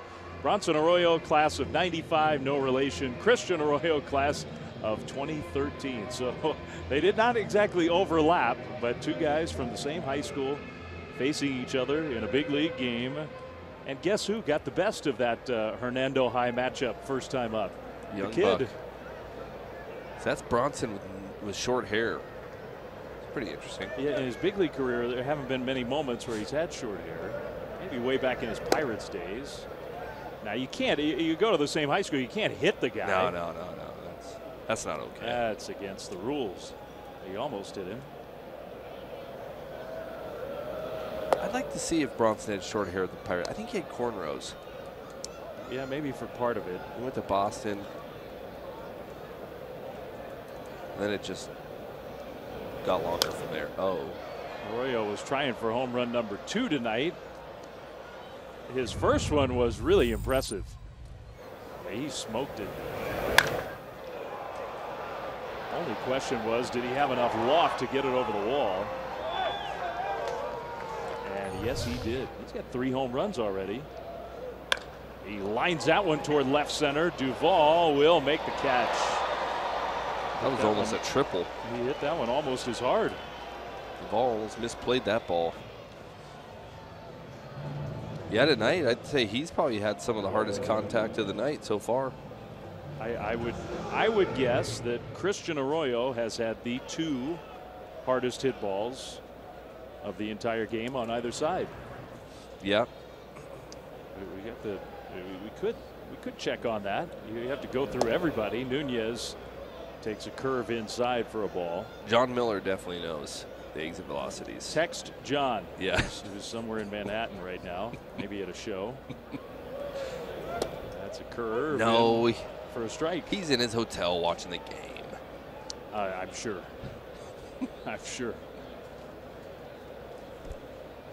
Nunez, he hit a ball hard his first time up, into an out. 1-2. Now Crawford's eligible to come back tomorrow. Sounds like it will not be tomorrow. The Giants want to make 100% sure that Crawford is fine, but it's soon. 2-2. Yeah, dealing with that groin injury, being as wet as it's been here, with him being, you know, the kind of guy that they need him to be for the entire year. You don't want to risk him slipping out here, and then you don't want, you mess with that groin, that can become a 6-week deal in a hurry. You don't want that. Nunez down the right field line, foul. Well, you got a left-hander on the mound. You got another cold night forecast with some wet weather. So there's a lot of factors that just kind of say maybe wait till Sunday, maybe wait till Monday, whatever it is. But Crawford's been working out, doing a lot of baseball stuff. And he says he's feeling just about back to normal. Yeah, I always think about, you know, with the groin, you've got to be able to, you can do workout, but I want the explosion of hitting, running, switching, you know, his angles that he needs to take. There's a hard hit ball. Yeah, Duvall can't get that one off the bottom of the wall. Nunez is just going to ease his way into second. It's a 1-out double. Gorkys Hernandez coming up with a chance to knock in a run, and that's a good segue to our Togo's big play. The Togo's way. It was Wednesday, the finale in LA in the 11th inning. Maybe his best at bat with the Giants. An RBI double off Grant Dayton to put the Giants ahead. And they would win that game and win the series against the Dodgers. He's been showing some signs of life, too. I feel like his at-bats have been a little bit better than they were after that good game in Arizona at the beginning of the year. After that, he just didn't seem like he could really barrel anything up, and it seems like he's been doing a little better job of it lately. He has been, because he was in a miserable slump. And give him credit for finding a way out of it. Now let's see if the Giants can at least start chipping away, maybe put some pressure on the Reds tonight.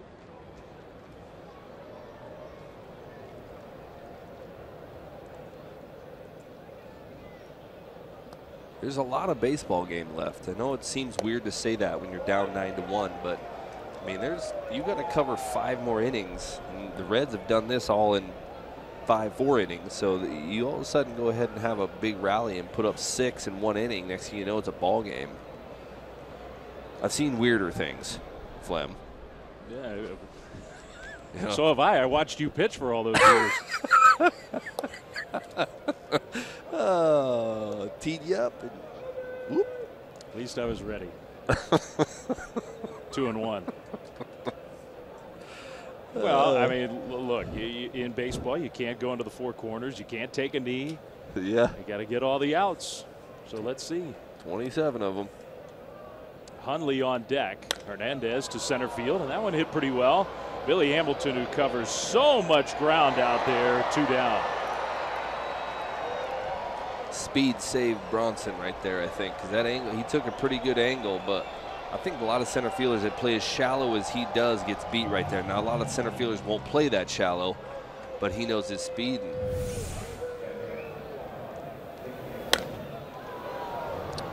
seems like you can kind of almost see that they're starting to stir a little bit in the Reds bullpen. You know, as a bullpen guy, you watch that. I mean, the managers watch it as well. You saw the weak contact. Now this inning, whether it was a hit or an out, all the guys that have faced Bronson this inning have hit him pretty hard. So you got to pay attention to that. You'll see those guys stir a little bit here now. Now Hundley, a breaking ball that doesn't really do a whole lot of curving for ball 1. First at bat of the game for Hundley. His at bats have started to get better after a bit of a slump. Chance to knock in a run. 2-0. You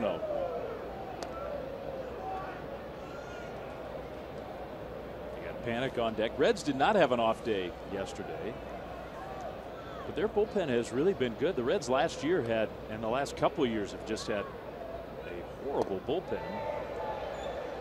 Hundley might have helped him out a little bit. That one's tough to lay off.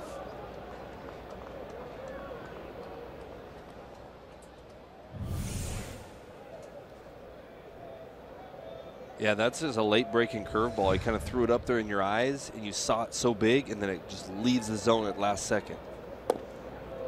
Ball 3. And that's him, though. He will throw that pitch. He doesn't matter if he's ahead or behind. He will throw it. He doesn't worry about counts. Nothing in Bronson Arroyo's repertoire do counts matter to him. He throws whatever he feels like throwing at any time. It's made him dangerous for a long time. It's allowed him to pitch for almost 14 years in the big leagues, you know, with not overpowering stuff. 3-1, and he throws it in a 3-1 count, and it fooled Hundley.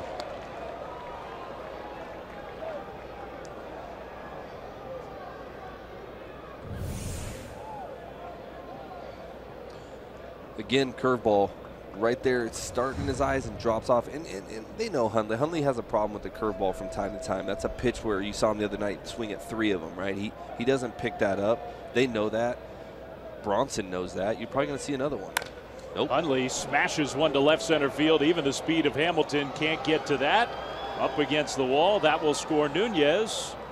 And maybe he should have thrown the curveball. Nick Hundley with an RBI double. I mean, I would have thrown the curveball. It is a little easier up here, but I think for Hundley, that was a gift. He just swung and missed at 2 curveballs, base open through a, I don't know, that might have been a BP fastball. It's almost like he took a little off it and it ran, you know, and Hundley barreled it up. He's got power, but another hard hit ball. It's kind of amazing, Hundley, with the way that he has used that power. Hundley's got 12 hits on the year. 9 of them are doubles. He leads the Giants in doubles. Well, he had that stint there where Buster was out and he was catching every day. He was pretty lucky. He might have been their best overall hitter when it came to doubles and RBIs. Now we'll see if Panic can add on to this rally here. It's 9-2 Reds. Hundley runs well enough for a catcher where even in this ballpark where the outfielders feel like they're playing so close, I think a base hit to the outfield scores a run. Tim Flannery used to say this was a stressful place to coach third because you just felt like those outfielders were right on top of you. Yeah, and he was so particular on knowing guys, knowing arms, knowing angles, knowing when to send a guy based on how he caught it or how he's lined up or how everybody else is lined up. I mean, he paid a lot of attention to those things. You saw him, and before the game, he'd sit with guys in the dugout, and he'd be like, hey, remember this guy's got a good arm, this guy doesn't. Hey, this guy takes a pretty good angle, and he hits the cutoff man well. He did a lot of that stuff as a third base coach. Nobody prepared more than Tim Flannery for that job. 2-2 to Panic. I think this place in Philadelphia is similar, where the corner outfielders are, there's just not a lot of room to cover. So you play a little more shallow than in some places. Duvall's pretty deep, all things considered, with the left-hander at the plate. 2-2 to Panic. Joe strikes out. Foul tipped it into the mitt. That is the 4th strikeout for Arroyo. Giants get a run, but only one. It's 9-2 Reds.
True stories. 9 managers in big league history, 1,800 wins and 3 World Series titles. Bruce Bochy is one of them. Look at the list of the others. All 8 of them are in the Hall of Fame. And I do believe that your good buddy Bruce Bochy someday will be in Cooperstown as well. That is great company. Connie Mack, John McGraw, Tony La Russa, and on and on. Yeah, and he, Joe Torre, no discredit to him. I love Joe Torre. I think he's great. He had 2,300 wins, but he had the Yankees all that time, and Boch, he's had some really good teams.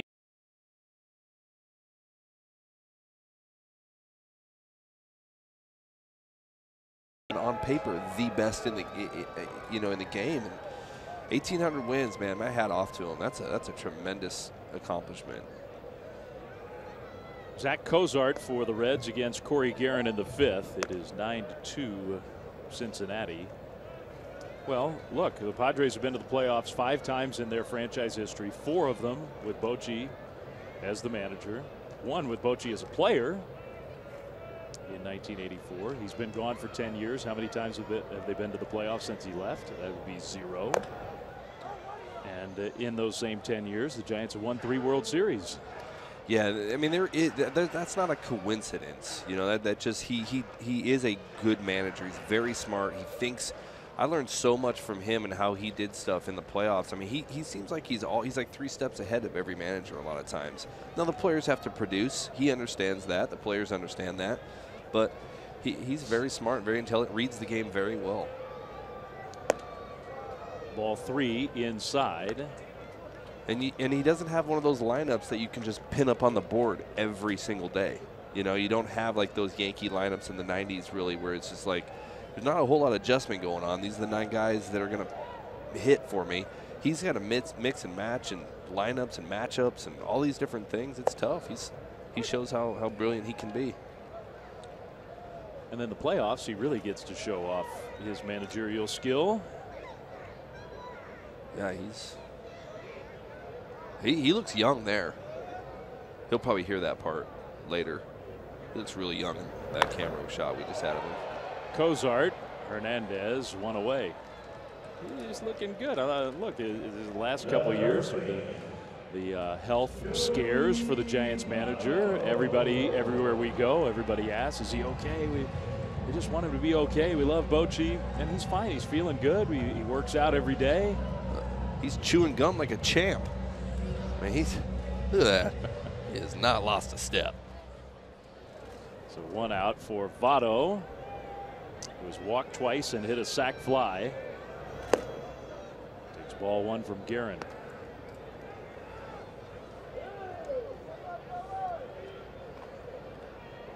Notice Votto's done it pretty much his whole career, but he almost has that Barry Bonds choke up on the bat, you know, type style of hitting. He does. It's not just with 2 strikes, although I think he exaggerates it a little bit when he gets to 2 strikes.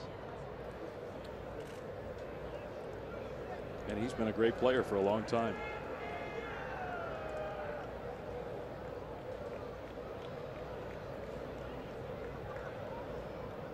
Already 25 runs batted in, 9 home runs. 2-1. And he really won't chase much off the plate. I mean, you can get him from time to time, maybe in, you know, balls starting at him or maybe balls running at him late, but stuff away from him, I don't think you're going to fool him much out there with anything that you throw. Hundley sets the target. Corey Guerin way outside. That was not going to tempt Joey Votto. A lot of times with a sinker ball or with that arm slot right there, you see his hands are breaking a hair late. He's actually kind of wanting to go to home before his hands break, and I think his timing is a little bit off. I think he's still fighting, you know, to find that timing. He showed right there his hands just break a hair late. That's ball 4. Votto walks for the 3rd consecutive time. Not that we're really relishing counting, but that is the 8th walk issued by the Giants in this game. We're only in the 5th inning. Of the walks that have already been given, 5 of the 9 runs, the runners reach base because of the walk.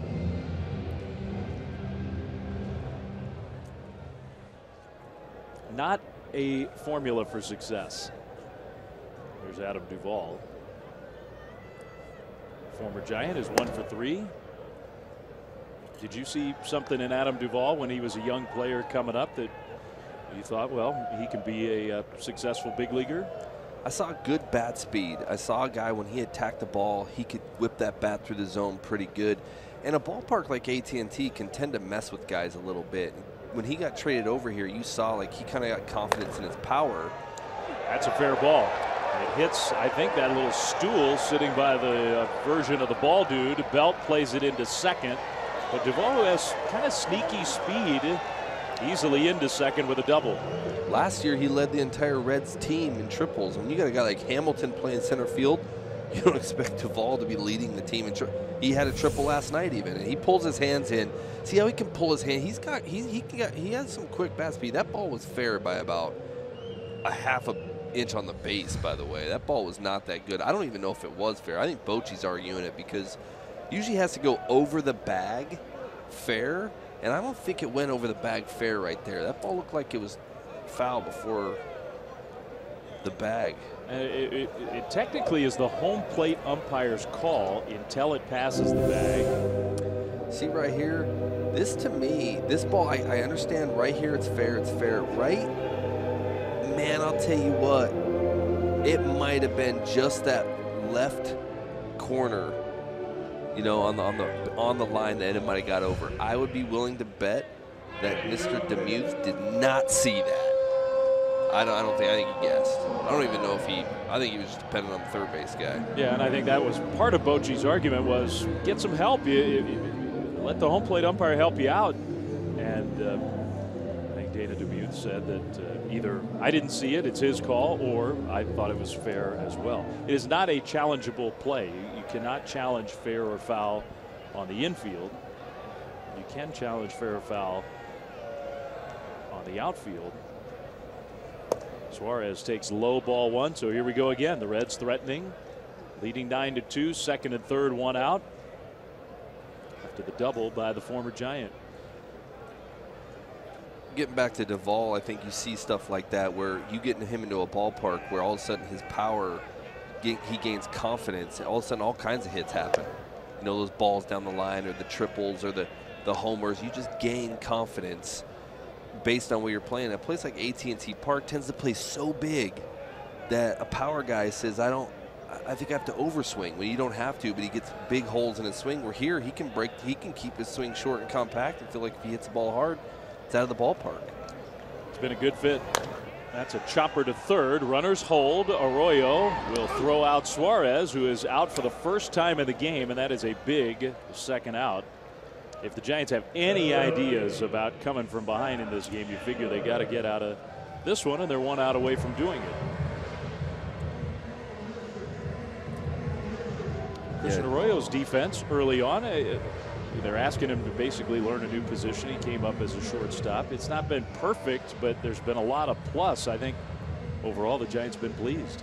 Yeah, he's played one game at short this year, has he? Yeah. And you see even now he could play short, but they're saying, no, we're going to put you at third because this is the position that we feel that you're going to have for a long time here. Scott Schebler takes a curve for a strike. Maybe a changeup with a lot of movement to it. Yeah, Arroyo's going to be the third baseman for this team. He is not up here to sit. So once Crawford comes back, he may take a day off every once in a while. Yeah, it's a strike. It's 0-2. I think you're going to want to get Arroyo playing as much as possible. No knock on Nunez. I'm definitely not. He's a great player, but if Crawford comes back healthy, to me, I mean, I'm not a front office guy. I'm not a manager. I'm not a coach. I would find it a hard move to send him back down. Yeah, he's going to be playing. He's going to be here. He's not going back down. I'm not either, but I'm just saying it. Yeah. He's not going anywhere. 0-2, hit him. So you're ahead 2 strikes. And that's another free base runner. Bases are loaded.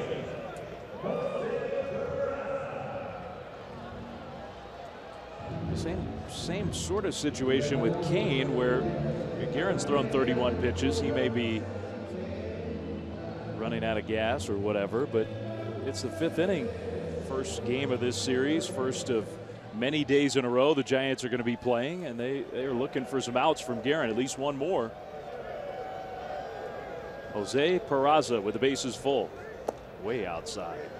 Yeah, this is the kind of game where, hey, we need you to, you're going to have to cover more than one out, man. You've got to get us into the 6th, if not through the 6th, and I think they're hoping, yeah, if he can bear down and get this out right here, you know, they might go to someone else in the pen. Being on the road, if, you know, they don't have to cover 9 innings necessarily unless they come back, and if they do, you need your guys that are going to be able to save games for you available. To third, and it kicks off Christian Arroyo, and he does not have time to recover. A run has scored. Votto's in. And I couldn't tell if it took a particularly wicked hop or what, but it came up and it ate Arroyo up. 10-2 Reds. That ball was hit pretty hard. You see that thing, and being as wet as it is, that ball's skipping and picking up speed. It kind of went off the heel of his glove, almost hit him in the chest. That was a pretty close play at second base. That was closer than I thought it was going to be. But they obviously thought he was safe, or they would have reviewed it. I'm sure the Giants took a look, but they have not indicated they wanted the umpires to review officially. That's an error against Christian Arroyo. Bases still loaded for the 8th place hitter, Mesoraco. Inside. That one almost hit him.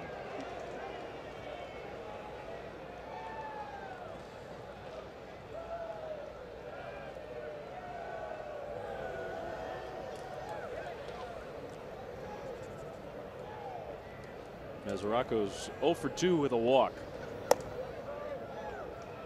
Strike zone's gotten small. I'd be wrong on this, but I think almost every walk except for what, 2 of them have scored tonight. Many of them have scored. I would have to take a moment to count, but that happens. That's the problem with walks a lot of times. They always figure out a way to score, and it's usually with 2 outs. 6 of the 10 runs started off as walks. So Brian Morris starting to get loose. 36 pitches now for Guerin.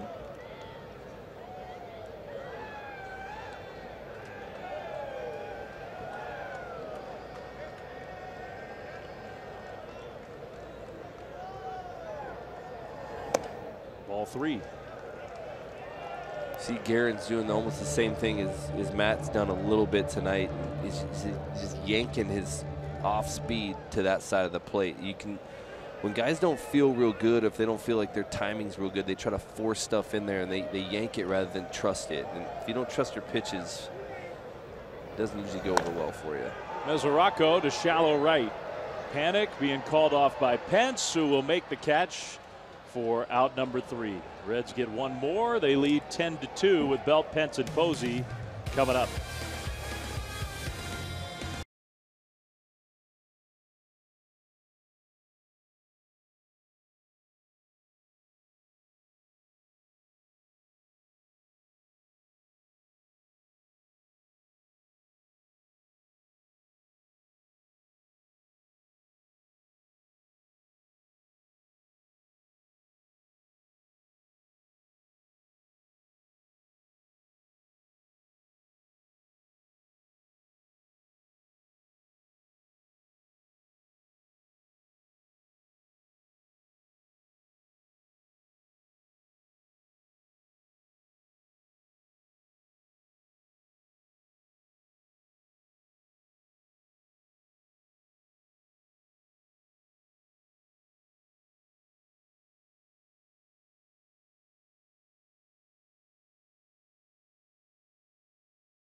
You watch BP from the field and a lower box ticket to see the Giants-Reds game.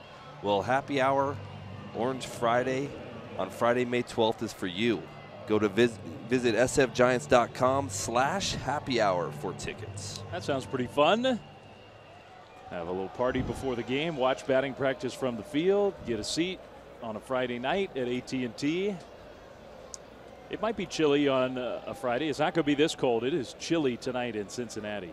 Brandon Belt against Bronson Arroyo, who's still in the game. The Reds are up big. Yeah, but it's happy hour. It's never cold on happy hour. Never. You can warm yourself up with a nice root beer. Lagunitas, good stuff. That's foul. It's 0-2.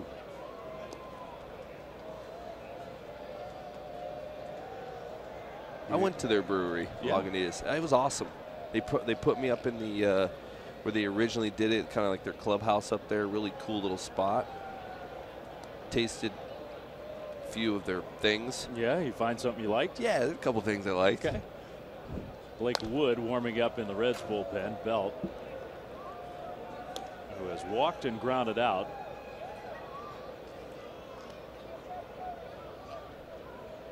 You got the big hitters coming up here for the Giants, and a third look now at Bronson Arroyo.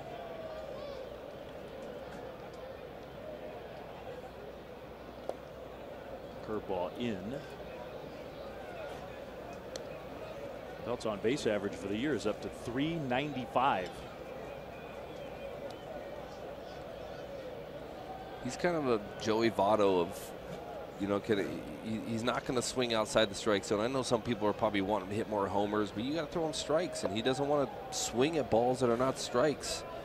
But when he does get a chance to swing the bat, I think he overall does pretty good. I think a lot of times I almost think some guys, when they walk too much, they almost forget to swing at a strike, you know, because they're just so used to seeing balls. But Belt's got a good eye up there. He checked his swing and hit a foul, maybe off his foot. And right now you need base runners. I mean, you could use a homer right here, but you also need a guy on base. And you got some guys coming up with some power that can put the ball out of the yard. The next thing you know, homer here, double there, walk here, another homer. At least it becomes interesting. 2-2.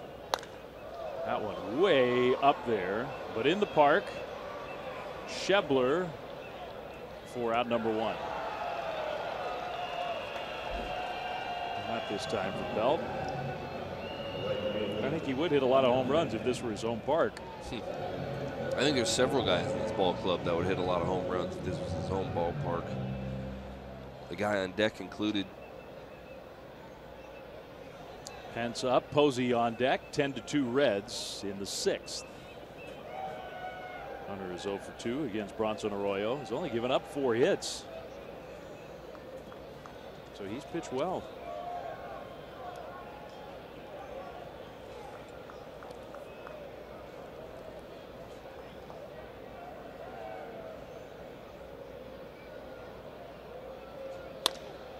On the ground to short, and it kicks off of Cozart. Hit hard enough to where it was not an easy play. See how they score that. But no matter how they score it, Pence is at first in front of Posey. You don't see this team shifting a lot. You know, you don't see the Reds out there shifting a lot of guys, and it could be because of the pitcher. Bronson's not that normal, traditional pitcher, and he's going to get contact, but he's not going to. He throws so much random stuff up there, it's hard to guarantee that that guy's going to hit into his normal shift. So you're seeing these guys play a lot more straight up than they usually do, I think, on some of our guys from what I see other teams do to us. Yeah, I think that's true. They did score that as an error. Posey is not in agreement with Dana DeMuth that first pitch was a strike. Buster, who's got a hit in 2 at-bats. 1-1. There's that previous pitch to Buster here that he did not like. Strike. Yeah. I mean, he didn't like it, but. I don't know if he thought it was too far in or what. To right field, Schebler. Will he have room? He will, but he doesn't make the catch. And hopefully he's all right. That can be dangerous. It can be dangerous, but I need to see that replay again. He might have caught, dropped, recaught about 7 times. I couldn't see. I was blocked off. Here it is right here. Catches it, drops it, catches it, drops it, catches it, slaps it against the wall. Now, when you slap it against the wall, I'm pretty sure it's over. I think that ball might hit the wall before it even hit the glove. Yeah, you can't play the ricochet. Not in this sport. So no catch. Posey lives to see at least one more pitch. And he hits that one foul. Kind of tried to inside out that off-speed pitch. I think for me, even asking if you can play the ricochet proves why I'm a bullpen guy. Well, it didn't come up that much for you personally. Yeah. I don't think I was cut out to be a position player because I have no idea if that's illegal or not. Curve just misses. 2-2.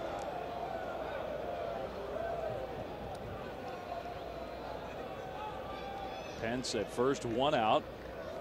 Connor Gillespie has a bat. The pitcher spot is due up next. Buster, liner, fair ball. Headed toward the corner. Now we get to watch Pence run. Of course, the Giants are down big, so you can't take any chances. Pence over to third. Buster into second with a double. That ball right there, you could see he almost tried to throw that slider that kind of just hung up there, and Buster just tomahawked that thing. Man, He hit that ball hard. The third double of the year for Posey. And Brian Price is coming out with Connor Gillespie announced as the pinch hitter. Looks like the Reds are going to make a double switch and get a new pitcher into this game. Sixth inning, Giants threatening. Brian Price wants to make sure the Reds manager is taking his starter out of the game. And we'll see who he's going to bring in as part of that double switch. So it's 10-2 Reds. When it's time for a change, think Speedy Oil Change and Auto Service, your oil change, tune-up, and smog experts.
Brought to you by Provident Credit Union. You can vote at NBCSportsBayArea.com/AST. The 11th year that we've been doing this great program recognizing teachers that make a difference.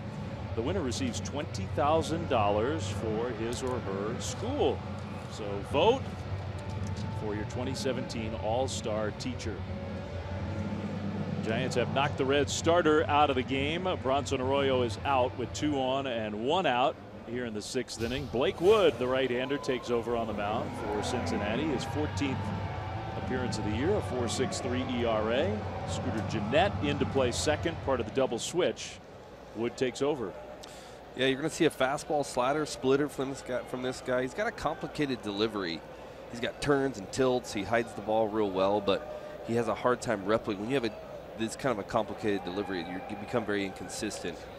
Doesn't hold runners all that well. Just kind of lets it fly. He was a closer for the Pirates in 2015 in their AAA affiliate. So he's had some, back in the bullpen experience at AAA at least, but kind of a complicated guy to throw out there, and hopefully he leaves one over the middle for Gillespie here.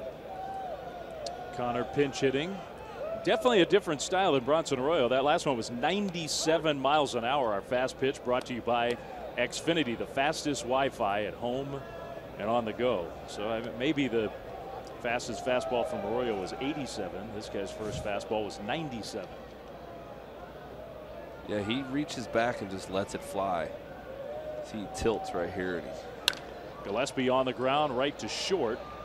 Pence will score. Posey went ahead and went to third in a different spot. Okay, good play. You get a run, and you're down 10, now 10-3.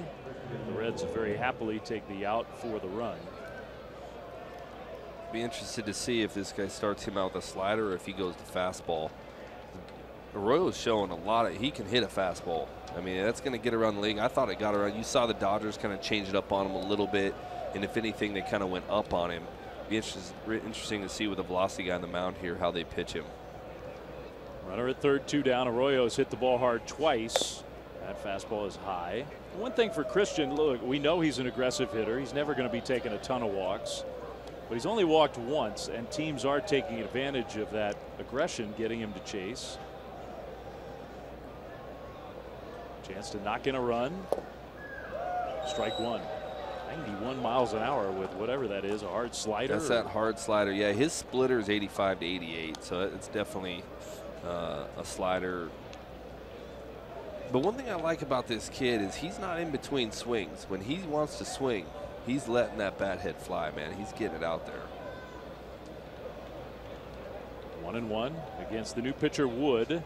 That one is hit hard and scooped at third by Suarez, who spins and throws out Arroyo for out number 3. Giants get one, but only one. 10-3 Reds.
Buy the all-new 2017 Chrysler Pacifica.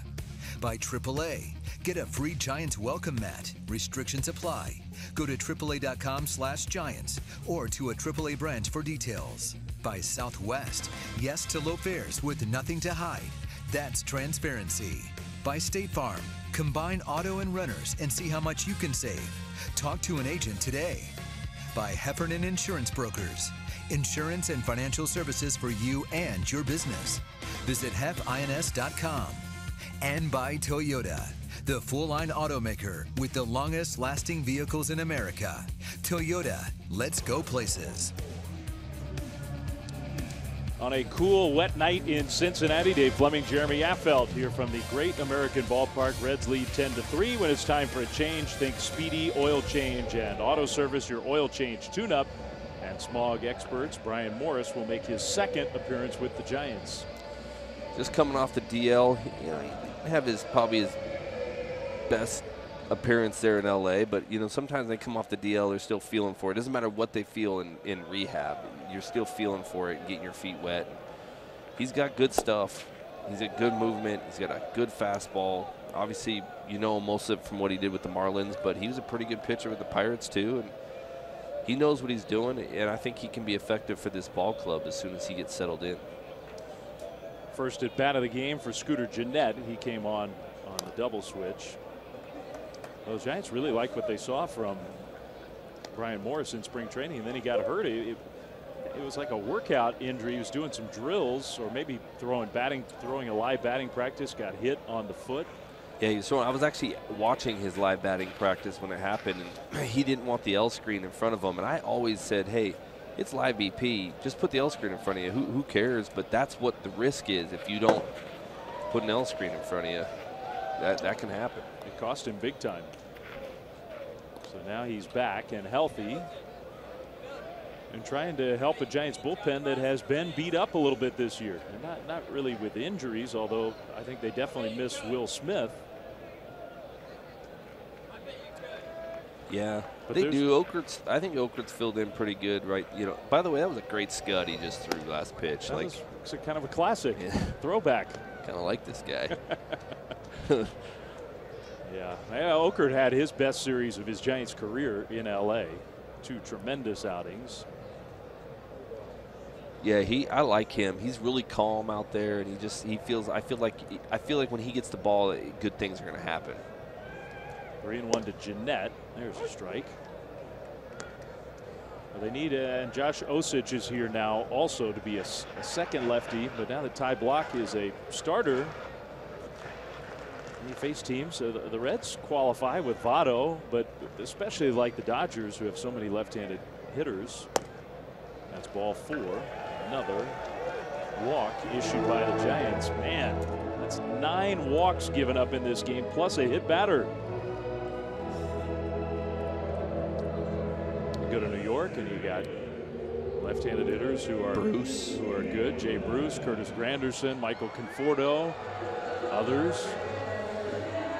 Yeah, you're going to want to have some lefties, and then they're going to have to turn around and face some of these guys when you get back, right? The Reds are coming right back.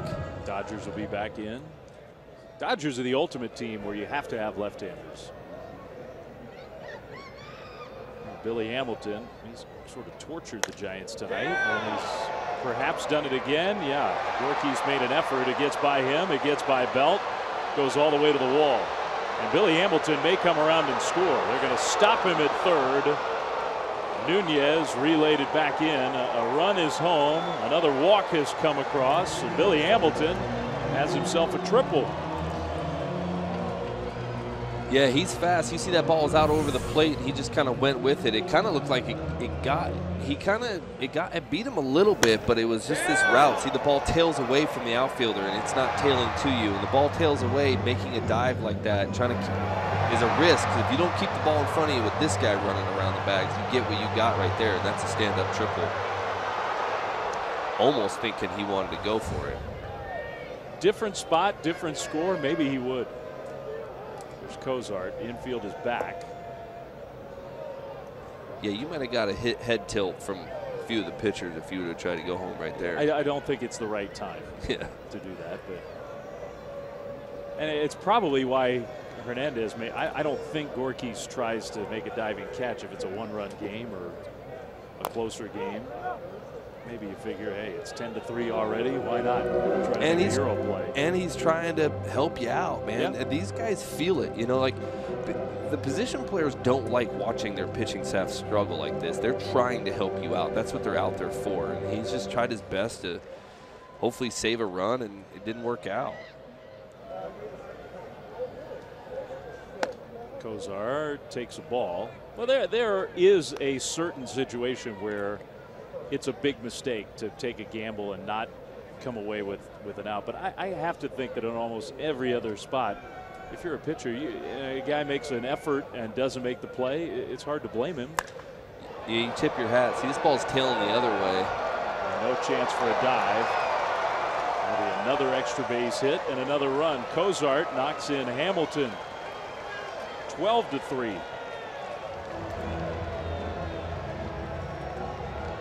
Morris is clearly still trying to get comfortable. Yeah, he's just leaving. He's got good movement. He's got good late movement. It just seems like these balls are coming back to the middle of the plate, and he's catching too much white. And it doesn't really matter how much movement you have. If it doesn't go down, if you can catch, to me, you can catch too much plate if the ball goes down. But if it's going across to it, see how that ball's coming right to his barrel? It's not bottoming out at the bottom of the zone. It's actually running right, you know, starting outer half and running right to inner half, and that is a dangerous area to throw. That's nitro zone for almost every hitter in the big leagues.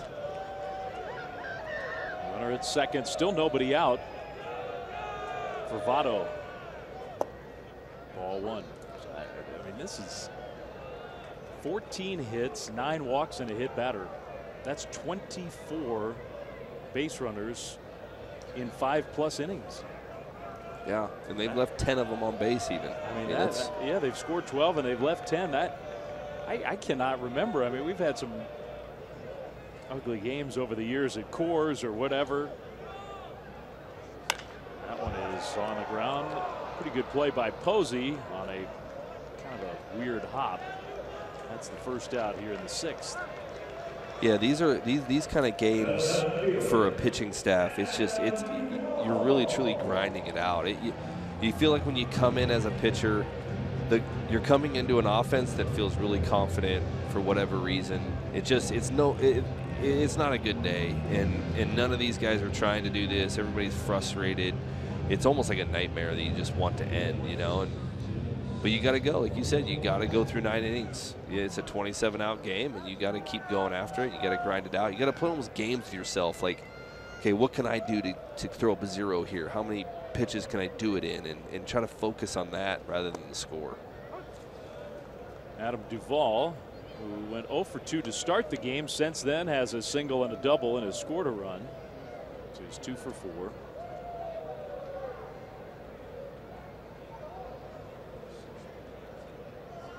You just kind of hope to get through these games and start fresh the next day. That is the good thing about this game, is the sun comes up and there's another game tomorrow, and there's another way to maybe go ahead and do the same thing that they just did to you and get your confidence back and roll, and hopefully by the end of the year you're in the playoffs and this game didn't even matter.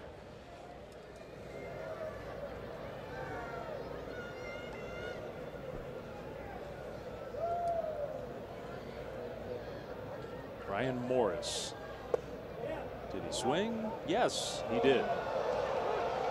Says Paul Nauert. Adam Duvall wants to go walk over there and discuss that one.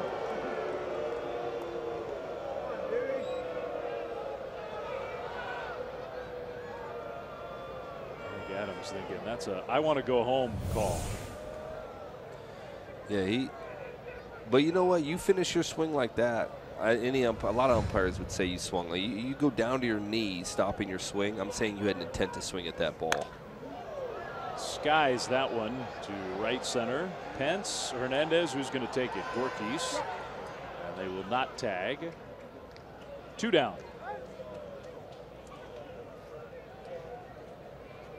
For Suarez. He's taking the slow walk back to the dugout. I always thought it was funny that hitters like do that. It's like they blame the umpire that they just got out, that he hit a towering fly ball because he called a strike on the pitch before. You know, the umpire's like, I didn't tell you to swing at that ball right there. I just thought you swung at the one before that. It's got nothing to do why you popped it up.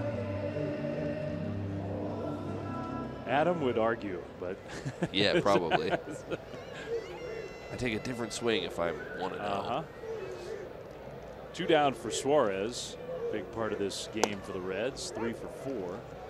He's having a good year. He's hitting .330. He's got 19 runs batted in.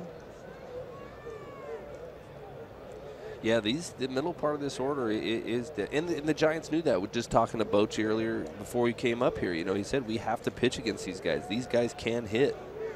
He was very worried about this series.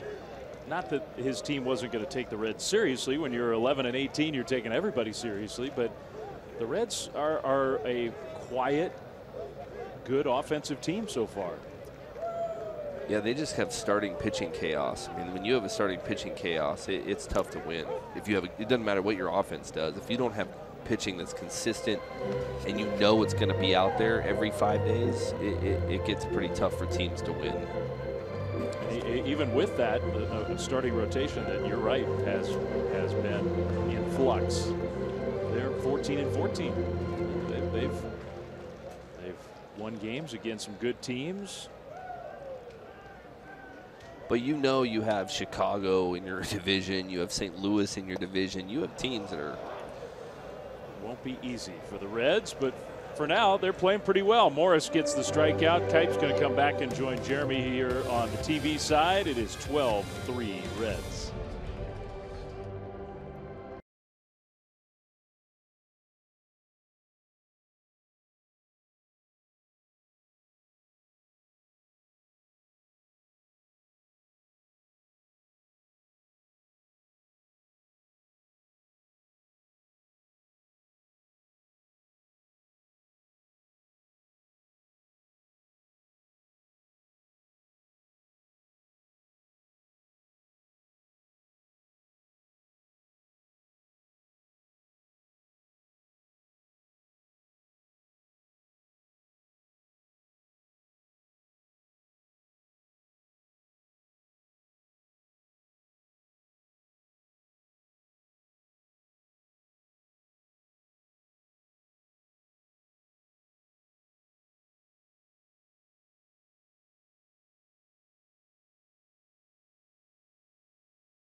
graduating, you can congratulate your graduate with the gift of Giants baseball. Tickets to 2 games and a class of 2017 Giants cap and tassel. It's the perfect gift. Packages starting at just $39. Visit sfgiants.com/grad for more info. Well, it's been a lot of fun here tonight at the ballpark, and then the game started.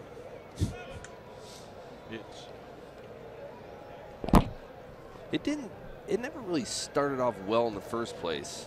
Jam, jam, bloop, walk, bloop, jam. And then the weather.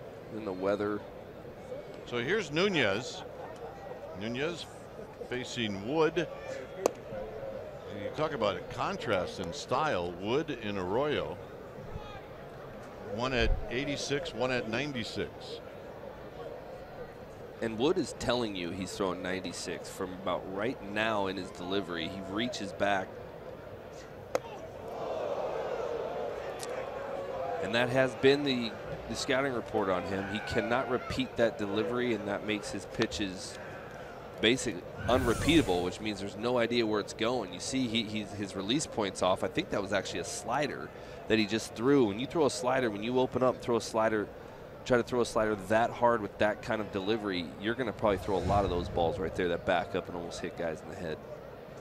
Well, nothing ticks off a team more than getting waxed on the field and then getting knocked down.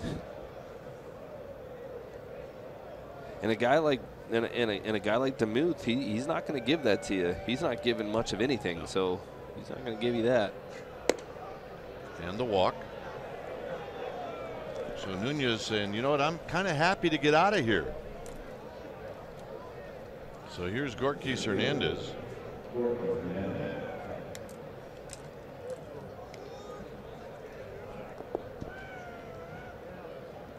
Gorkis tonight is 0 for 2.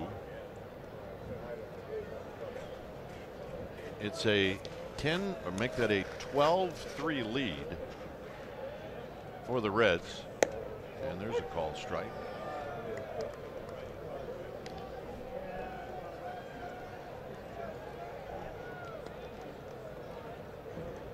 Arroyo started. And now it's Wood.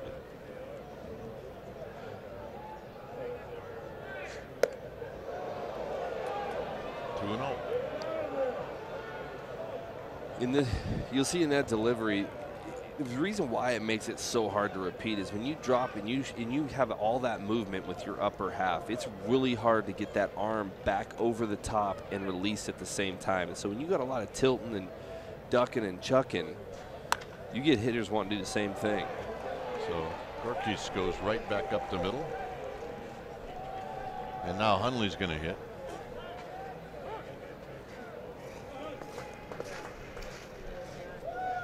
Mesoraco's going to go out and have a word. Hundley had a nice at bat in the 5th inning. He doubled into the gap to not get a run.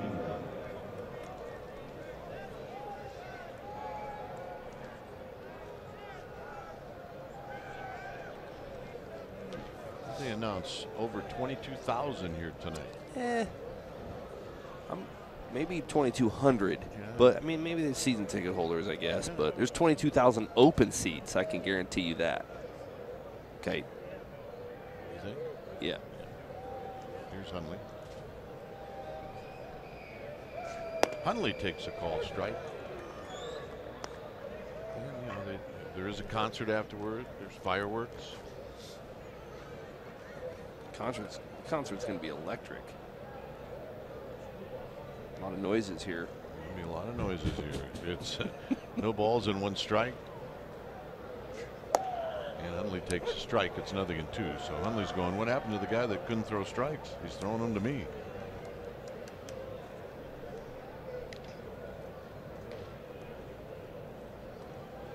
Joe Panic is on deck. We're in the top of the 7th inning.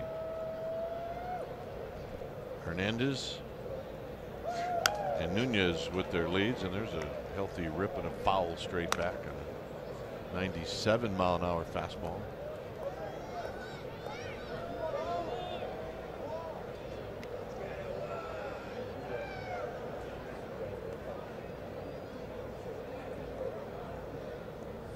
So Nunez with his lead at second, Hernandez at first.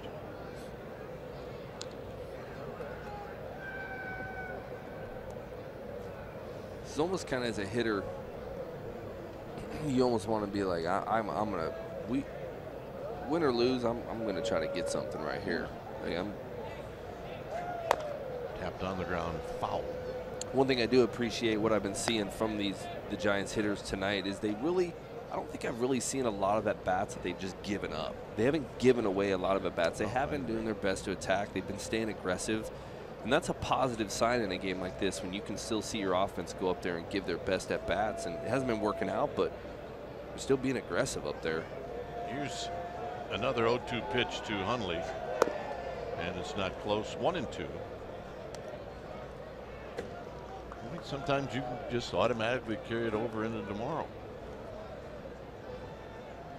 I'd be okay with that. This will be the 18th pitch thrown by Blake Wood, who got 2 outs in the 6th inning. And Hundley's gone, so that's out number 1. And here's Joe Panic. Joe tonight is 0 for 3 with a couple of strikeouts. His at-bats over the last, well, basically his at-bats since the beginning of the season have all been pretty good. He's had a good swing going. And he is headed home. Or he'll be headed home after the ball game on Sunday as the Giants head to New York City. Yeah, his ticket request might be full. Look, he's got his family and he's got the in-laws as well. No balls and 1 strike.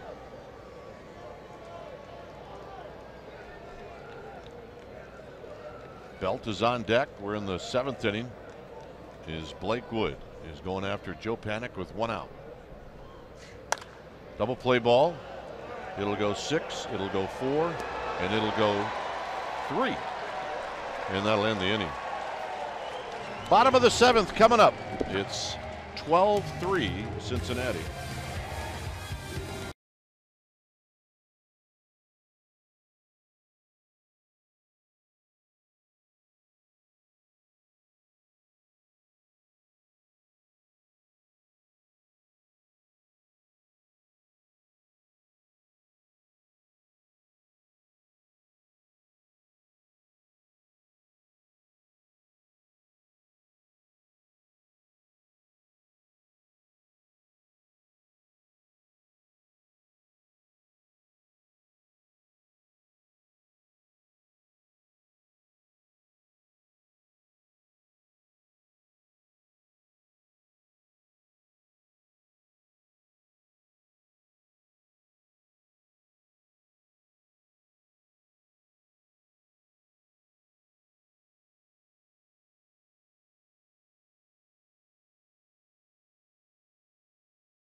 Here in Cincinnati, well, I'm just not even going to give you the score.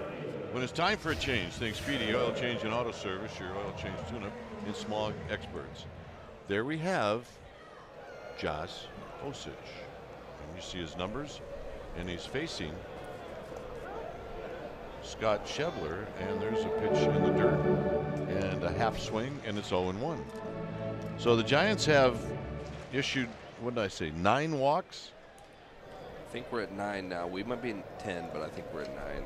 And here's a young man that once he figures out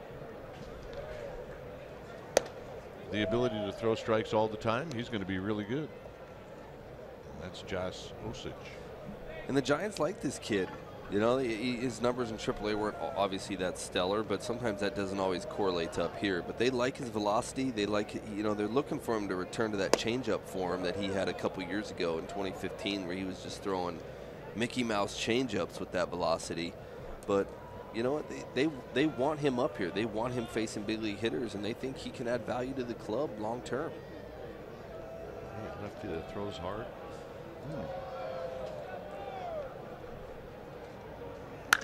Hit on the ground, and Joe Panic to his right, and he throws out Schebler, 1 out.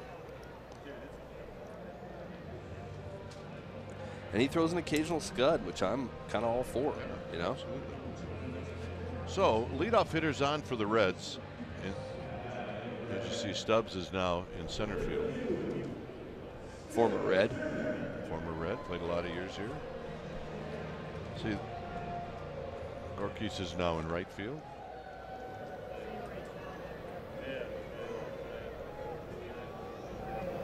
And here's Turner, who lifts the first pitch out to Gorkis Hernandez. So far, I've got my pick on the wrap for player of the game. And you know what? It'll be 3 guys fighting over 1 guy. yeah, well. So here's Mesoraco.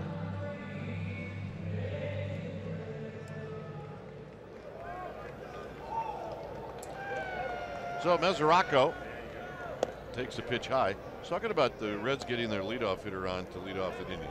They did it in the 1st, 3rd, 4th, and 6th. And those were all, well, they've scored in every inning.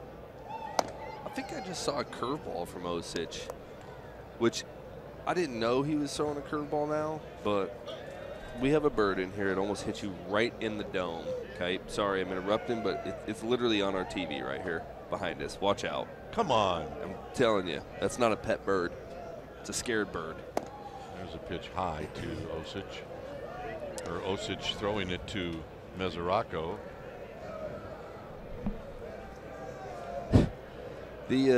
But if he's throwing a curveball now, I think that's gonna help him, because he's got a change in, like, not just velocity, it's a change in, like, ball path. And when it can come out and go down, he was throwing a lot of cutters last year. He got a little bit happy with his sinker, maybe more than what the Giants coaches wanted him to have. They want him to challenge hitters, but if you can come with a curveball and change up velocities, you know, when you throw 95, you can throw a 77-mile-an-hour curveball for a strike. That's actually going to help you. It's just hard to do with his arm slot, but if he can do it. Well, how long did it take you to figure out that pitch? I actually had to drop arm slot to be able to command my curveball. I always had a good curveball, but it was so top to bottom. Yeah, see, there's the bird. I'm telling you. Hey, hey, hey. Could bite you on the hand. There's a line drive foul down the left field line. Kind of a little creeped out right now by this deal.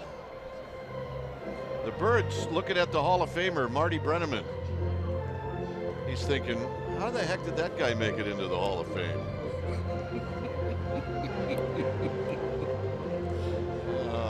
Well, he made it because he's really good.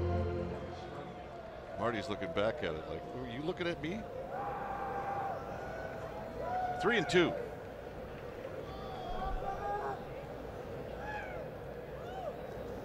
And the walk. So Osich, try as hard as he may to get through. There's the Bird checking out the Hall of Famer.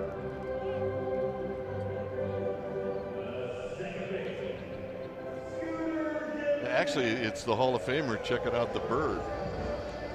I'm not really feeling real comfortable right now. He's staring, and he's kind of pointed right in my direction. If he takes off, I'm taking it in the ear hole. I'm telling you, he doesn't feel that well. That's my call. Probably ate too many peanuts. Here's Scooter Gennett, who takes a strike. Gennett opened up the 6th inning in his first at bat, and he drew a walk. So Osich gets a ground ball and a pop up, and then he walks Mesoraco. And there's, is that the breaking ball you're talking about? That's that breaking ball. That's a good pitch. I mean, a good pitch to throw, or a good pitch should have been called a strike? Well, it's a good pitch to throw. I'm going to tell you if it's a good pitch or not. It's a good pitch. It's still a good pitch. Kind of. DeMuth isn't that good. Guessed. Swing. You're going to miss 1 and 2.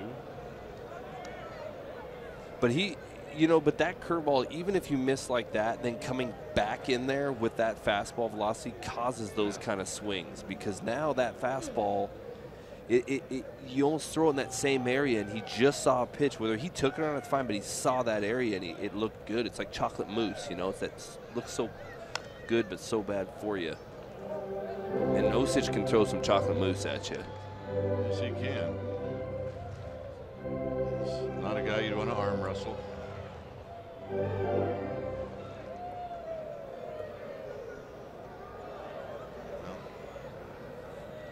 Somehow chose this booth.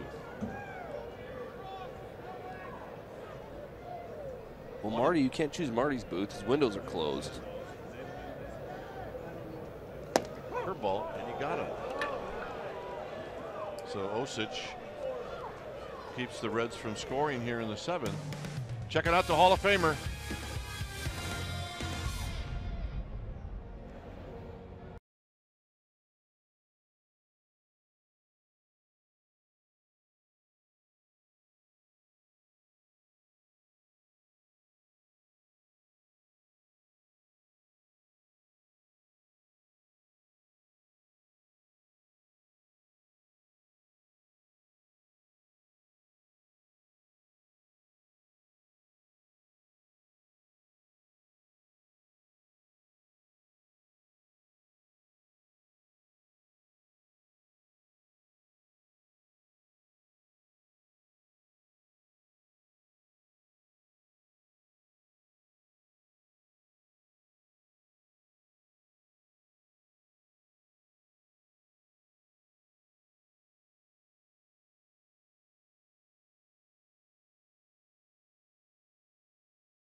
By your local Toyota dealer. It was the start of a game that was not very good for the Giants. Matt Cain got dinged up a little bit. He actually threw the ball pretty well, but walks and singles really hurt him. And then later on, the Reds started to get extra base hits. But Christian Arroyo hits a home run, and it's 12-3 when it's time for a change. Thanks Speedy Oil Change and Auto Service, your oil change tune-up and smog experts. Austin Bryce in to Belt, 1 ball and no strikes. He throw hard like they all do. Another high velocity guy, 95-97, reaches back, lets it fly. Slider, curveball, grunt and throw guy, they call him. Usually when you grunt, you throw hard. Well, those guys that are born in Hong Kong, they can bring it. Yeah. Did I read that right? Threw me for a loop right there, but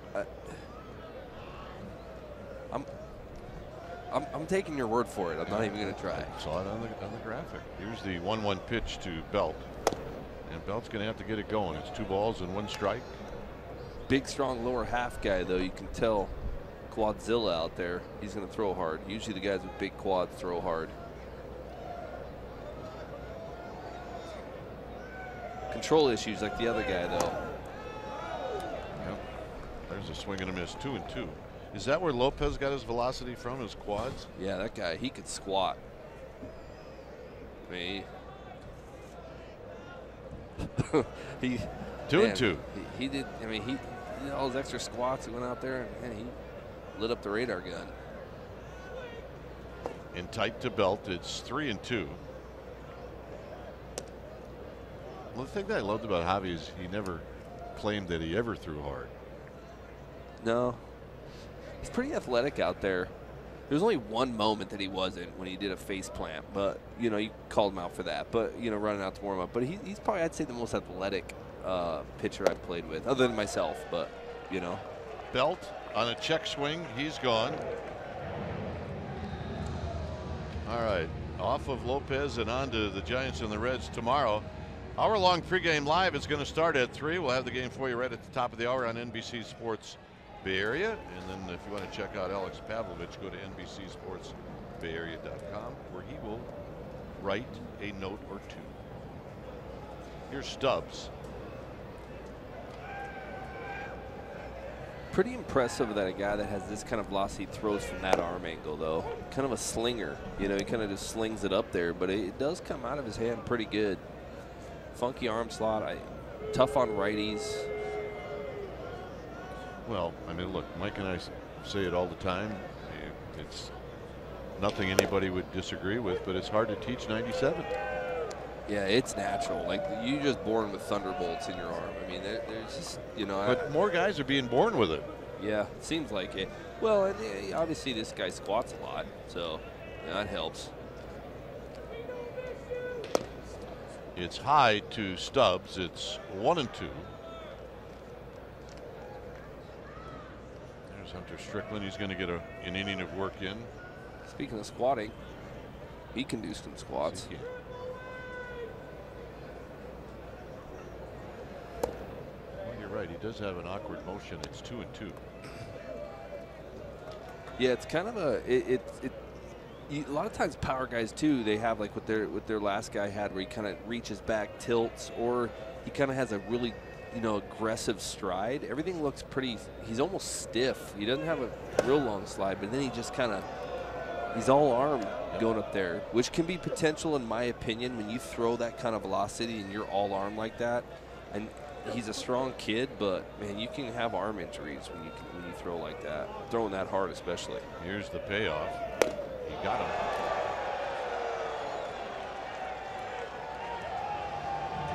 So 2 hitters, 2 strikeouts. And here's a guy that will hit a fastball. Yeah, he doesn't really care how hard you throw. I mean, so some of the most power, I mean, we're talking Chapman, 104, 105 miles an hour. He owns, what, he's 7 for 10 off the guy or something. He likes facing that stuff. It's amazing the number of closers that Buster hits well against. Kenley Jansen's another one. No balls and 1 strike. Buster tonight is bounced out. He's singled and he's doubled.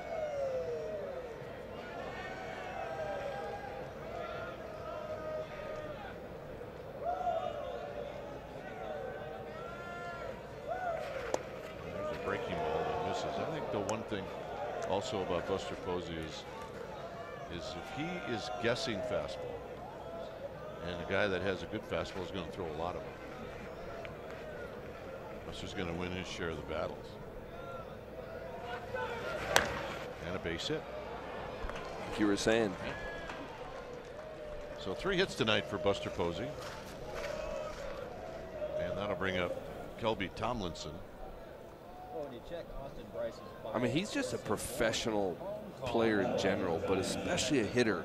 I mean, this is a guy that down 12-3, he can go ahead and take it in or be done. He went to first base after he caught, but he still gives you great at-bats. And we were talking about last night, these guys are not, the offense tonight overall is not giving away at-bats. I really appreciate about them tonight. But, man, that's a guy. He gets hits, man. He just likes to hit. Tomlinson takes high.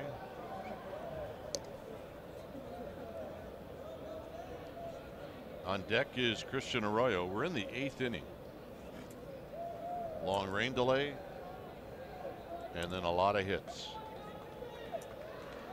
Donaldson fouls this one to our right.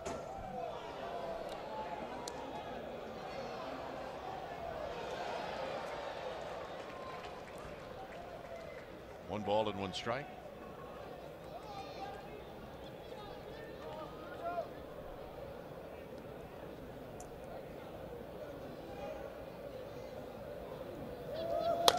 And he pokes it to right, but standing there is Schebler, and that's going to end the inning. So we'll head to the bottom of the 8th. It remains 12-3 Reds.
At Bat mobile app.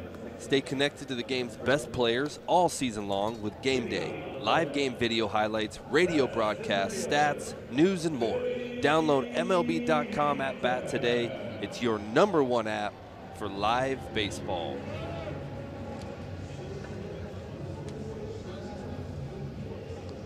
All Reds tonight. It's 12-3.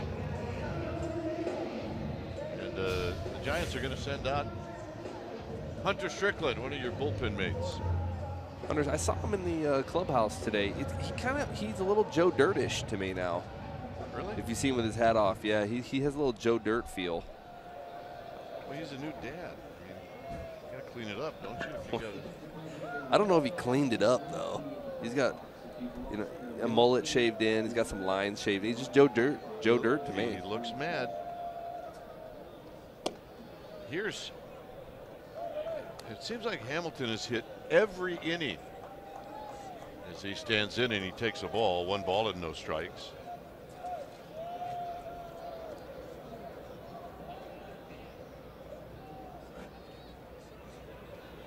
There's a strike to Hamilton. He's been on base 4 times. He's got 2 stolen bases. He's scored twice. He scored 3 times. He's knocked in 2. Tomlinson's in left. Belt is now at first.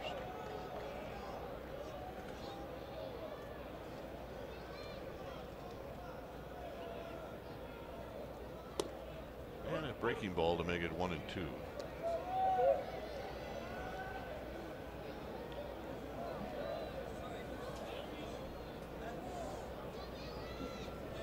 Kozar, Votto, waiting in the wings, and a high fastball at 98, and it's 2 balls and 2 strikes.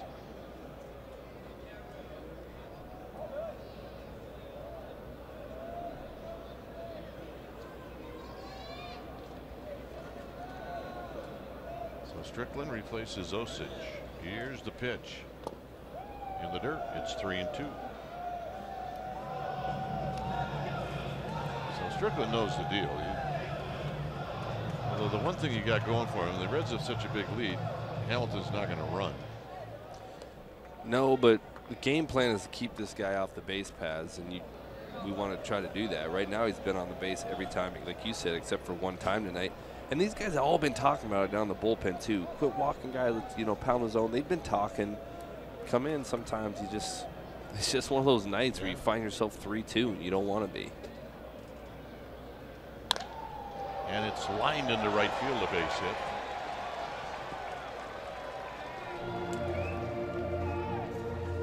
Great news, Giants fans. Stream the Giants on the go. This season, you can stream every NBC Sports Bay Area Giants broadcast on your desktop or mobile device.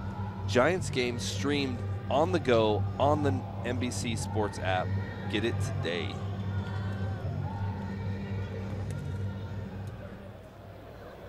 So here's Cozart with Hamilton at first.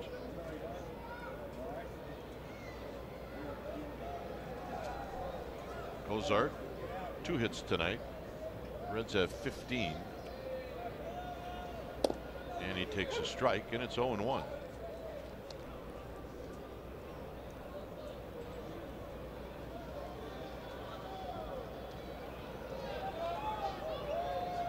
Votto to follow.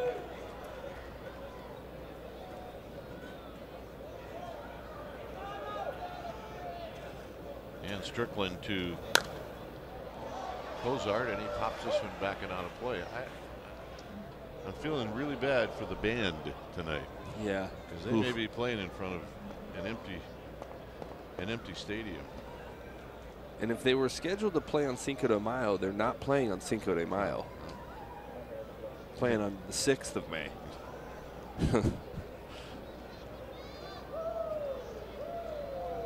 0-2.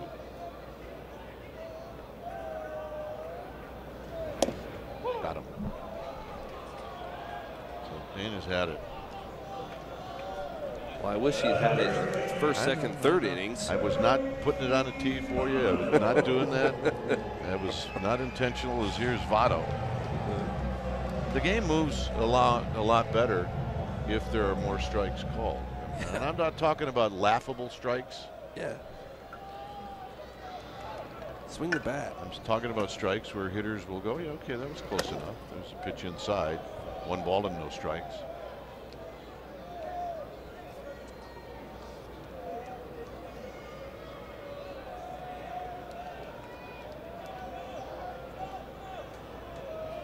Duvall is on deck.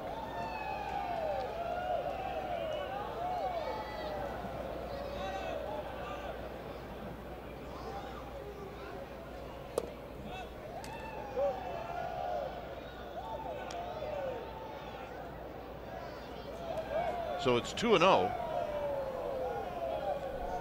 Votto and Hundley, a little bit of a conversation going. Votto may be saying, hey, is he trying to hit me? Hundley's going, nope, I'm putting the target right down the middle of the plate.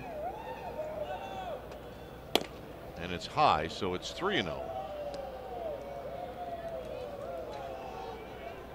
Votto doesn't like to get hit. One thing I know about that, he don't like that stuff.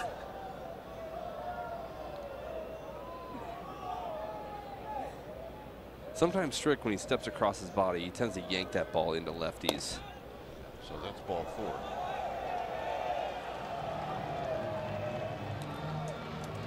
Hundley goes out and has a word. Here's Duvall. I mean, there isn't any pitcher that likes to come into a game like this. But you almost have to, in this case with Hunter Strickland, he needs some work. Yeah, and these are tough because the adrenaline is not there. There isn't anything there. You're right. Especially if you're used to your role, you're used to coming in with adrenaline-packed scenarios, and there's no one here in the stadium. Blowout game. You tend to go through the motions a little bit, and you got to really bear down and focus. There's Duvall. Swing and a miss. Nasty pitch, and it's no balls and 1 strike. This game started at 8:30. It was scheduled to start at 6:40.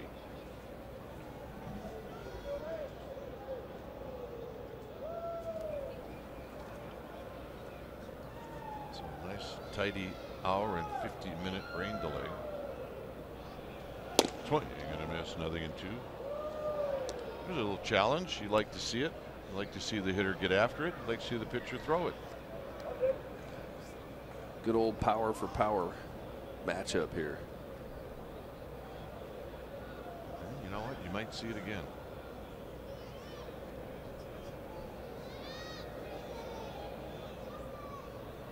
Strickland rears back, and he did it again. And that's what you call being sent packing. And here's Suarez. Yeah, that was a good morning, good afternoon, good night. That bat right there.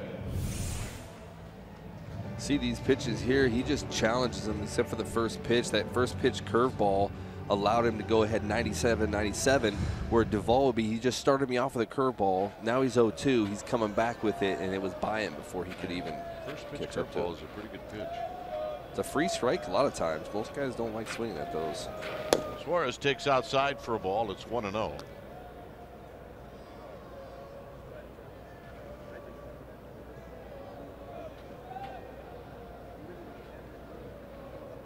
Strickland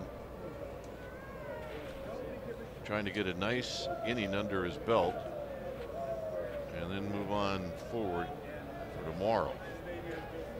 Here's the 1-0 to Suarez. And he hits it high and foul and out of play. Watching that ball, remember the day that Pablo hit one out of the stadium? A foul ball down the right field line. I mean, that's hard to do. But yeah, that's the one thing about Pablo is he could do some of the weirdest things. Yeah, he had some power, man. He hit a ball on the screws, man. That ball was going to go a long way. Strong fella. 1 ball and 1 strike. And I called it correctly too, by the way. It was foul. That was out of the foul. stadium. Yeah. You did a good job on Morse today. You kind of really firmed up that. I think you timed it with the umpire pretty good. That happens once, and then you say it's just not going to ever happen again, and then eventually it does. Well, you've called ball games for like 60 years, so one time in 60 years. Fine. Not 60, but plenty. Oh, plenty. Oh.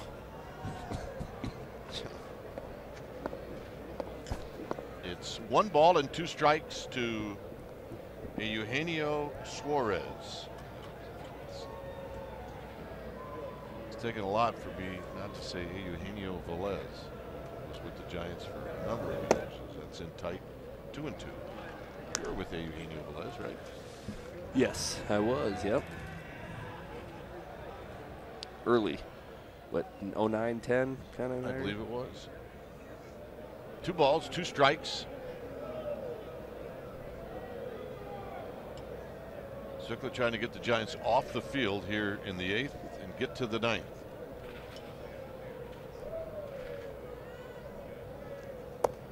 And it's 3-2. This has been one of those nights where that's where it's going to go. Arroyo, Nunez, and Hernandez will hit in the 9th inning.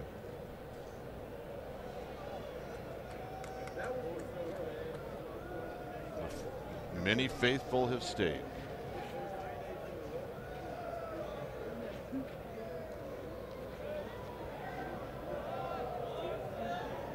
Runners go, and he walked out.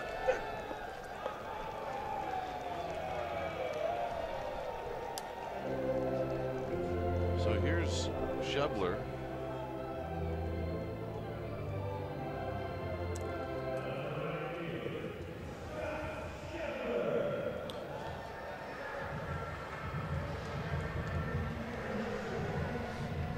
Schebler had a couple of hits in his first 2 times up. Then he walked. He was hit by a pitch. And the only out that he's made was off of Osich when he grounded out to Panic. I think that was the only pitcher with a clean inning, wasn't it? Yep.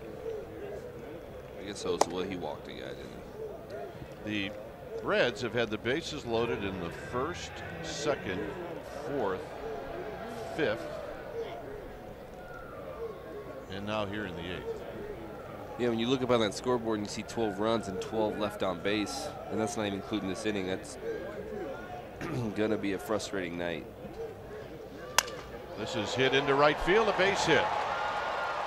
So the Reds will just move up one base at a time. Shedler with a single and an RBI. This is where when you come in as a pitcher to get work, and you're kind of find yourself in an interesting predicament, because yeah, this stuff happens, and it's so like, if some people might say, well, if you're going to give up runs, this is the game to give up runs in. You don't ever want to give up runs, ever. No. But it just can get frustrating, because you're like, man, I was just trying to knock some dust off real quick and come out here and compete, but not this happens. He's unhappy with the walk to Suarez, but here's the pitcher, Bryce.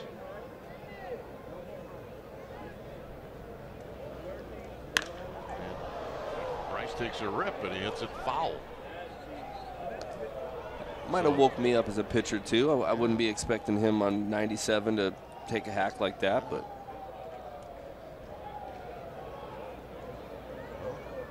at least Strickland knows. Be ready.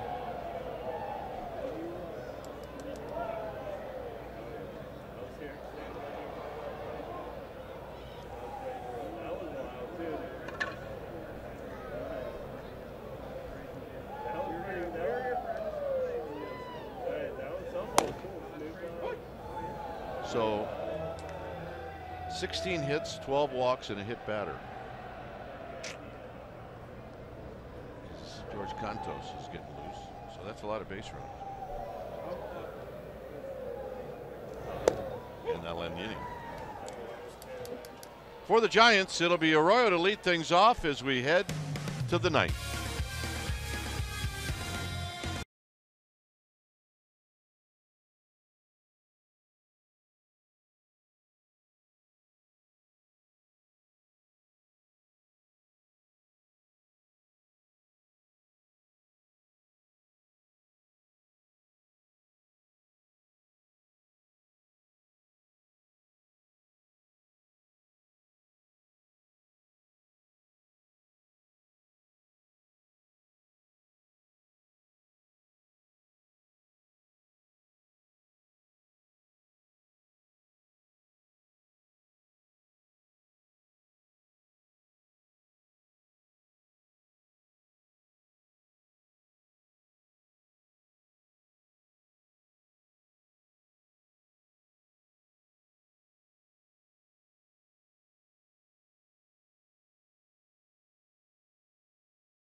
Post-game live, highlights, reactions, analysis, and much more in an hour-long Esurance Giants post-game live coming up after the game. After the ball game, it's a 13-3 lead for the Reds. And one of the bright spots in this game was Christian Arroyo's first at bat. Ended up knocking one into the bleachers. He's 1 for 3, lined out in the 5th inning, then bounced out in the 6th. So he's hit the ball hard tonight 3 times. And he takes a strike, and it's 0-1.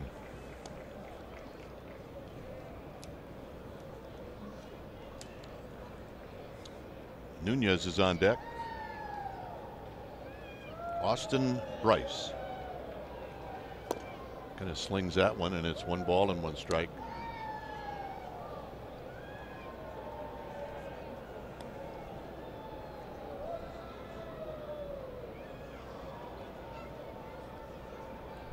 Here's Bryce as he sets and deals, and it's a low and away. 2 balls and a strike. This is, you talked about relievers coming in, and you don't have much of an adrenaline rush. These are at bats that you just can't give away. Yeah. They all go on your baseball card. There's a swing and a tapper foul. It's 2-2. I don't think Arroyo's at the age yet where he's yet to worry about him giving away at bats. Yeah, I think he's going to go up there. He's trying to get as much as possible, and he's ready. This guy's throwing hard. This is a great matchup for a guy like Arroyo. He wants fastballs. Flips one out to right, and coming in is Schebler to make the catch. In these small ballparks, it's hard to dump one in front of these outfielders, and Arroyo couldn't do it. So that's out number 1, and here's Nunez.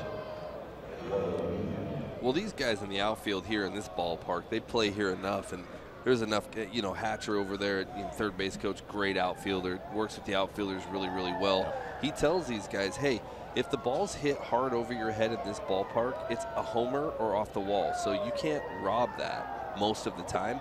Take away all those bloops, and so they don't have a blast where it becomes a 2 or 3 run homer. Yeah, that's a good point. Nunez takes a strike, and it's 0-1.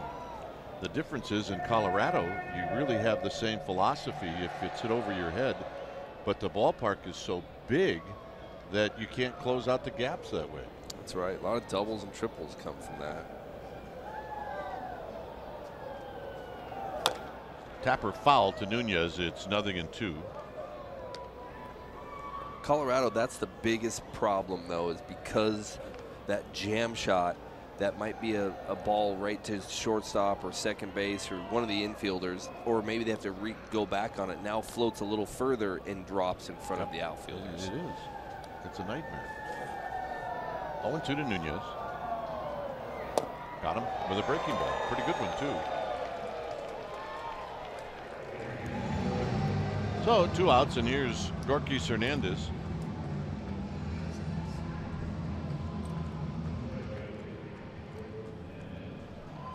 Gorkys tonight hit a fly ball to deep center field in the 5th inning after popping out in the 2nd.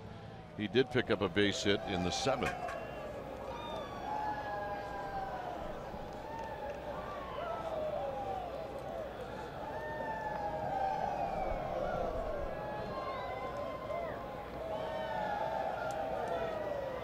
And the first pitch is a called strike, and it's 0-1.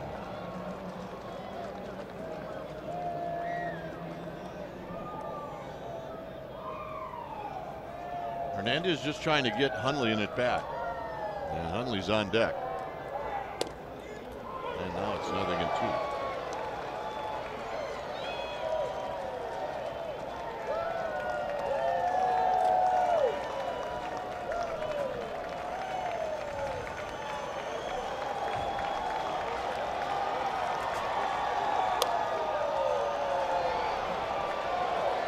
Votto, and that's the ball game.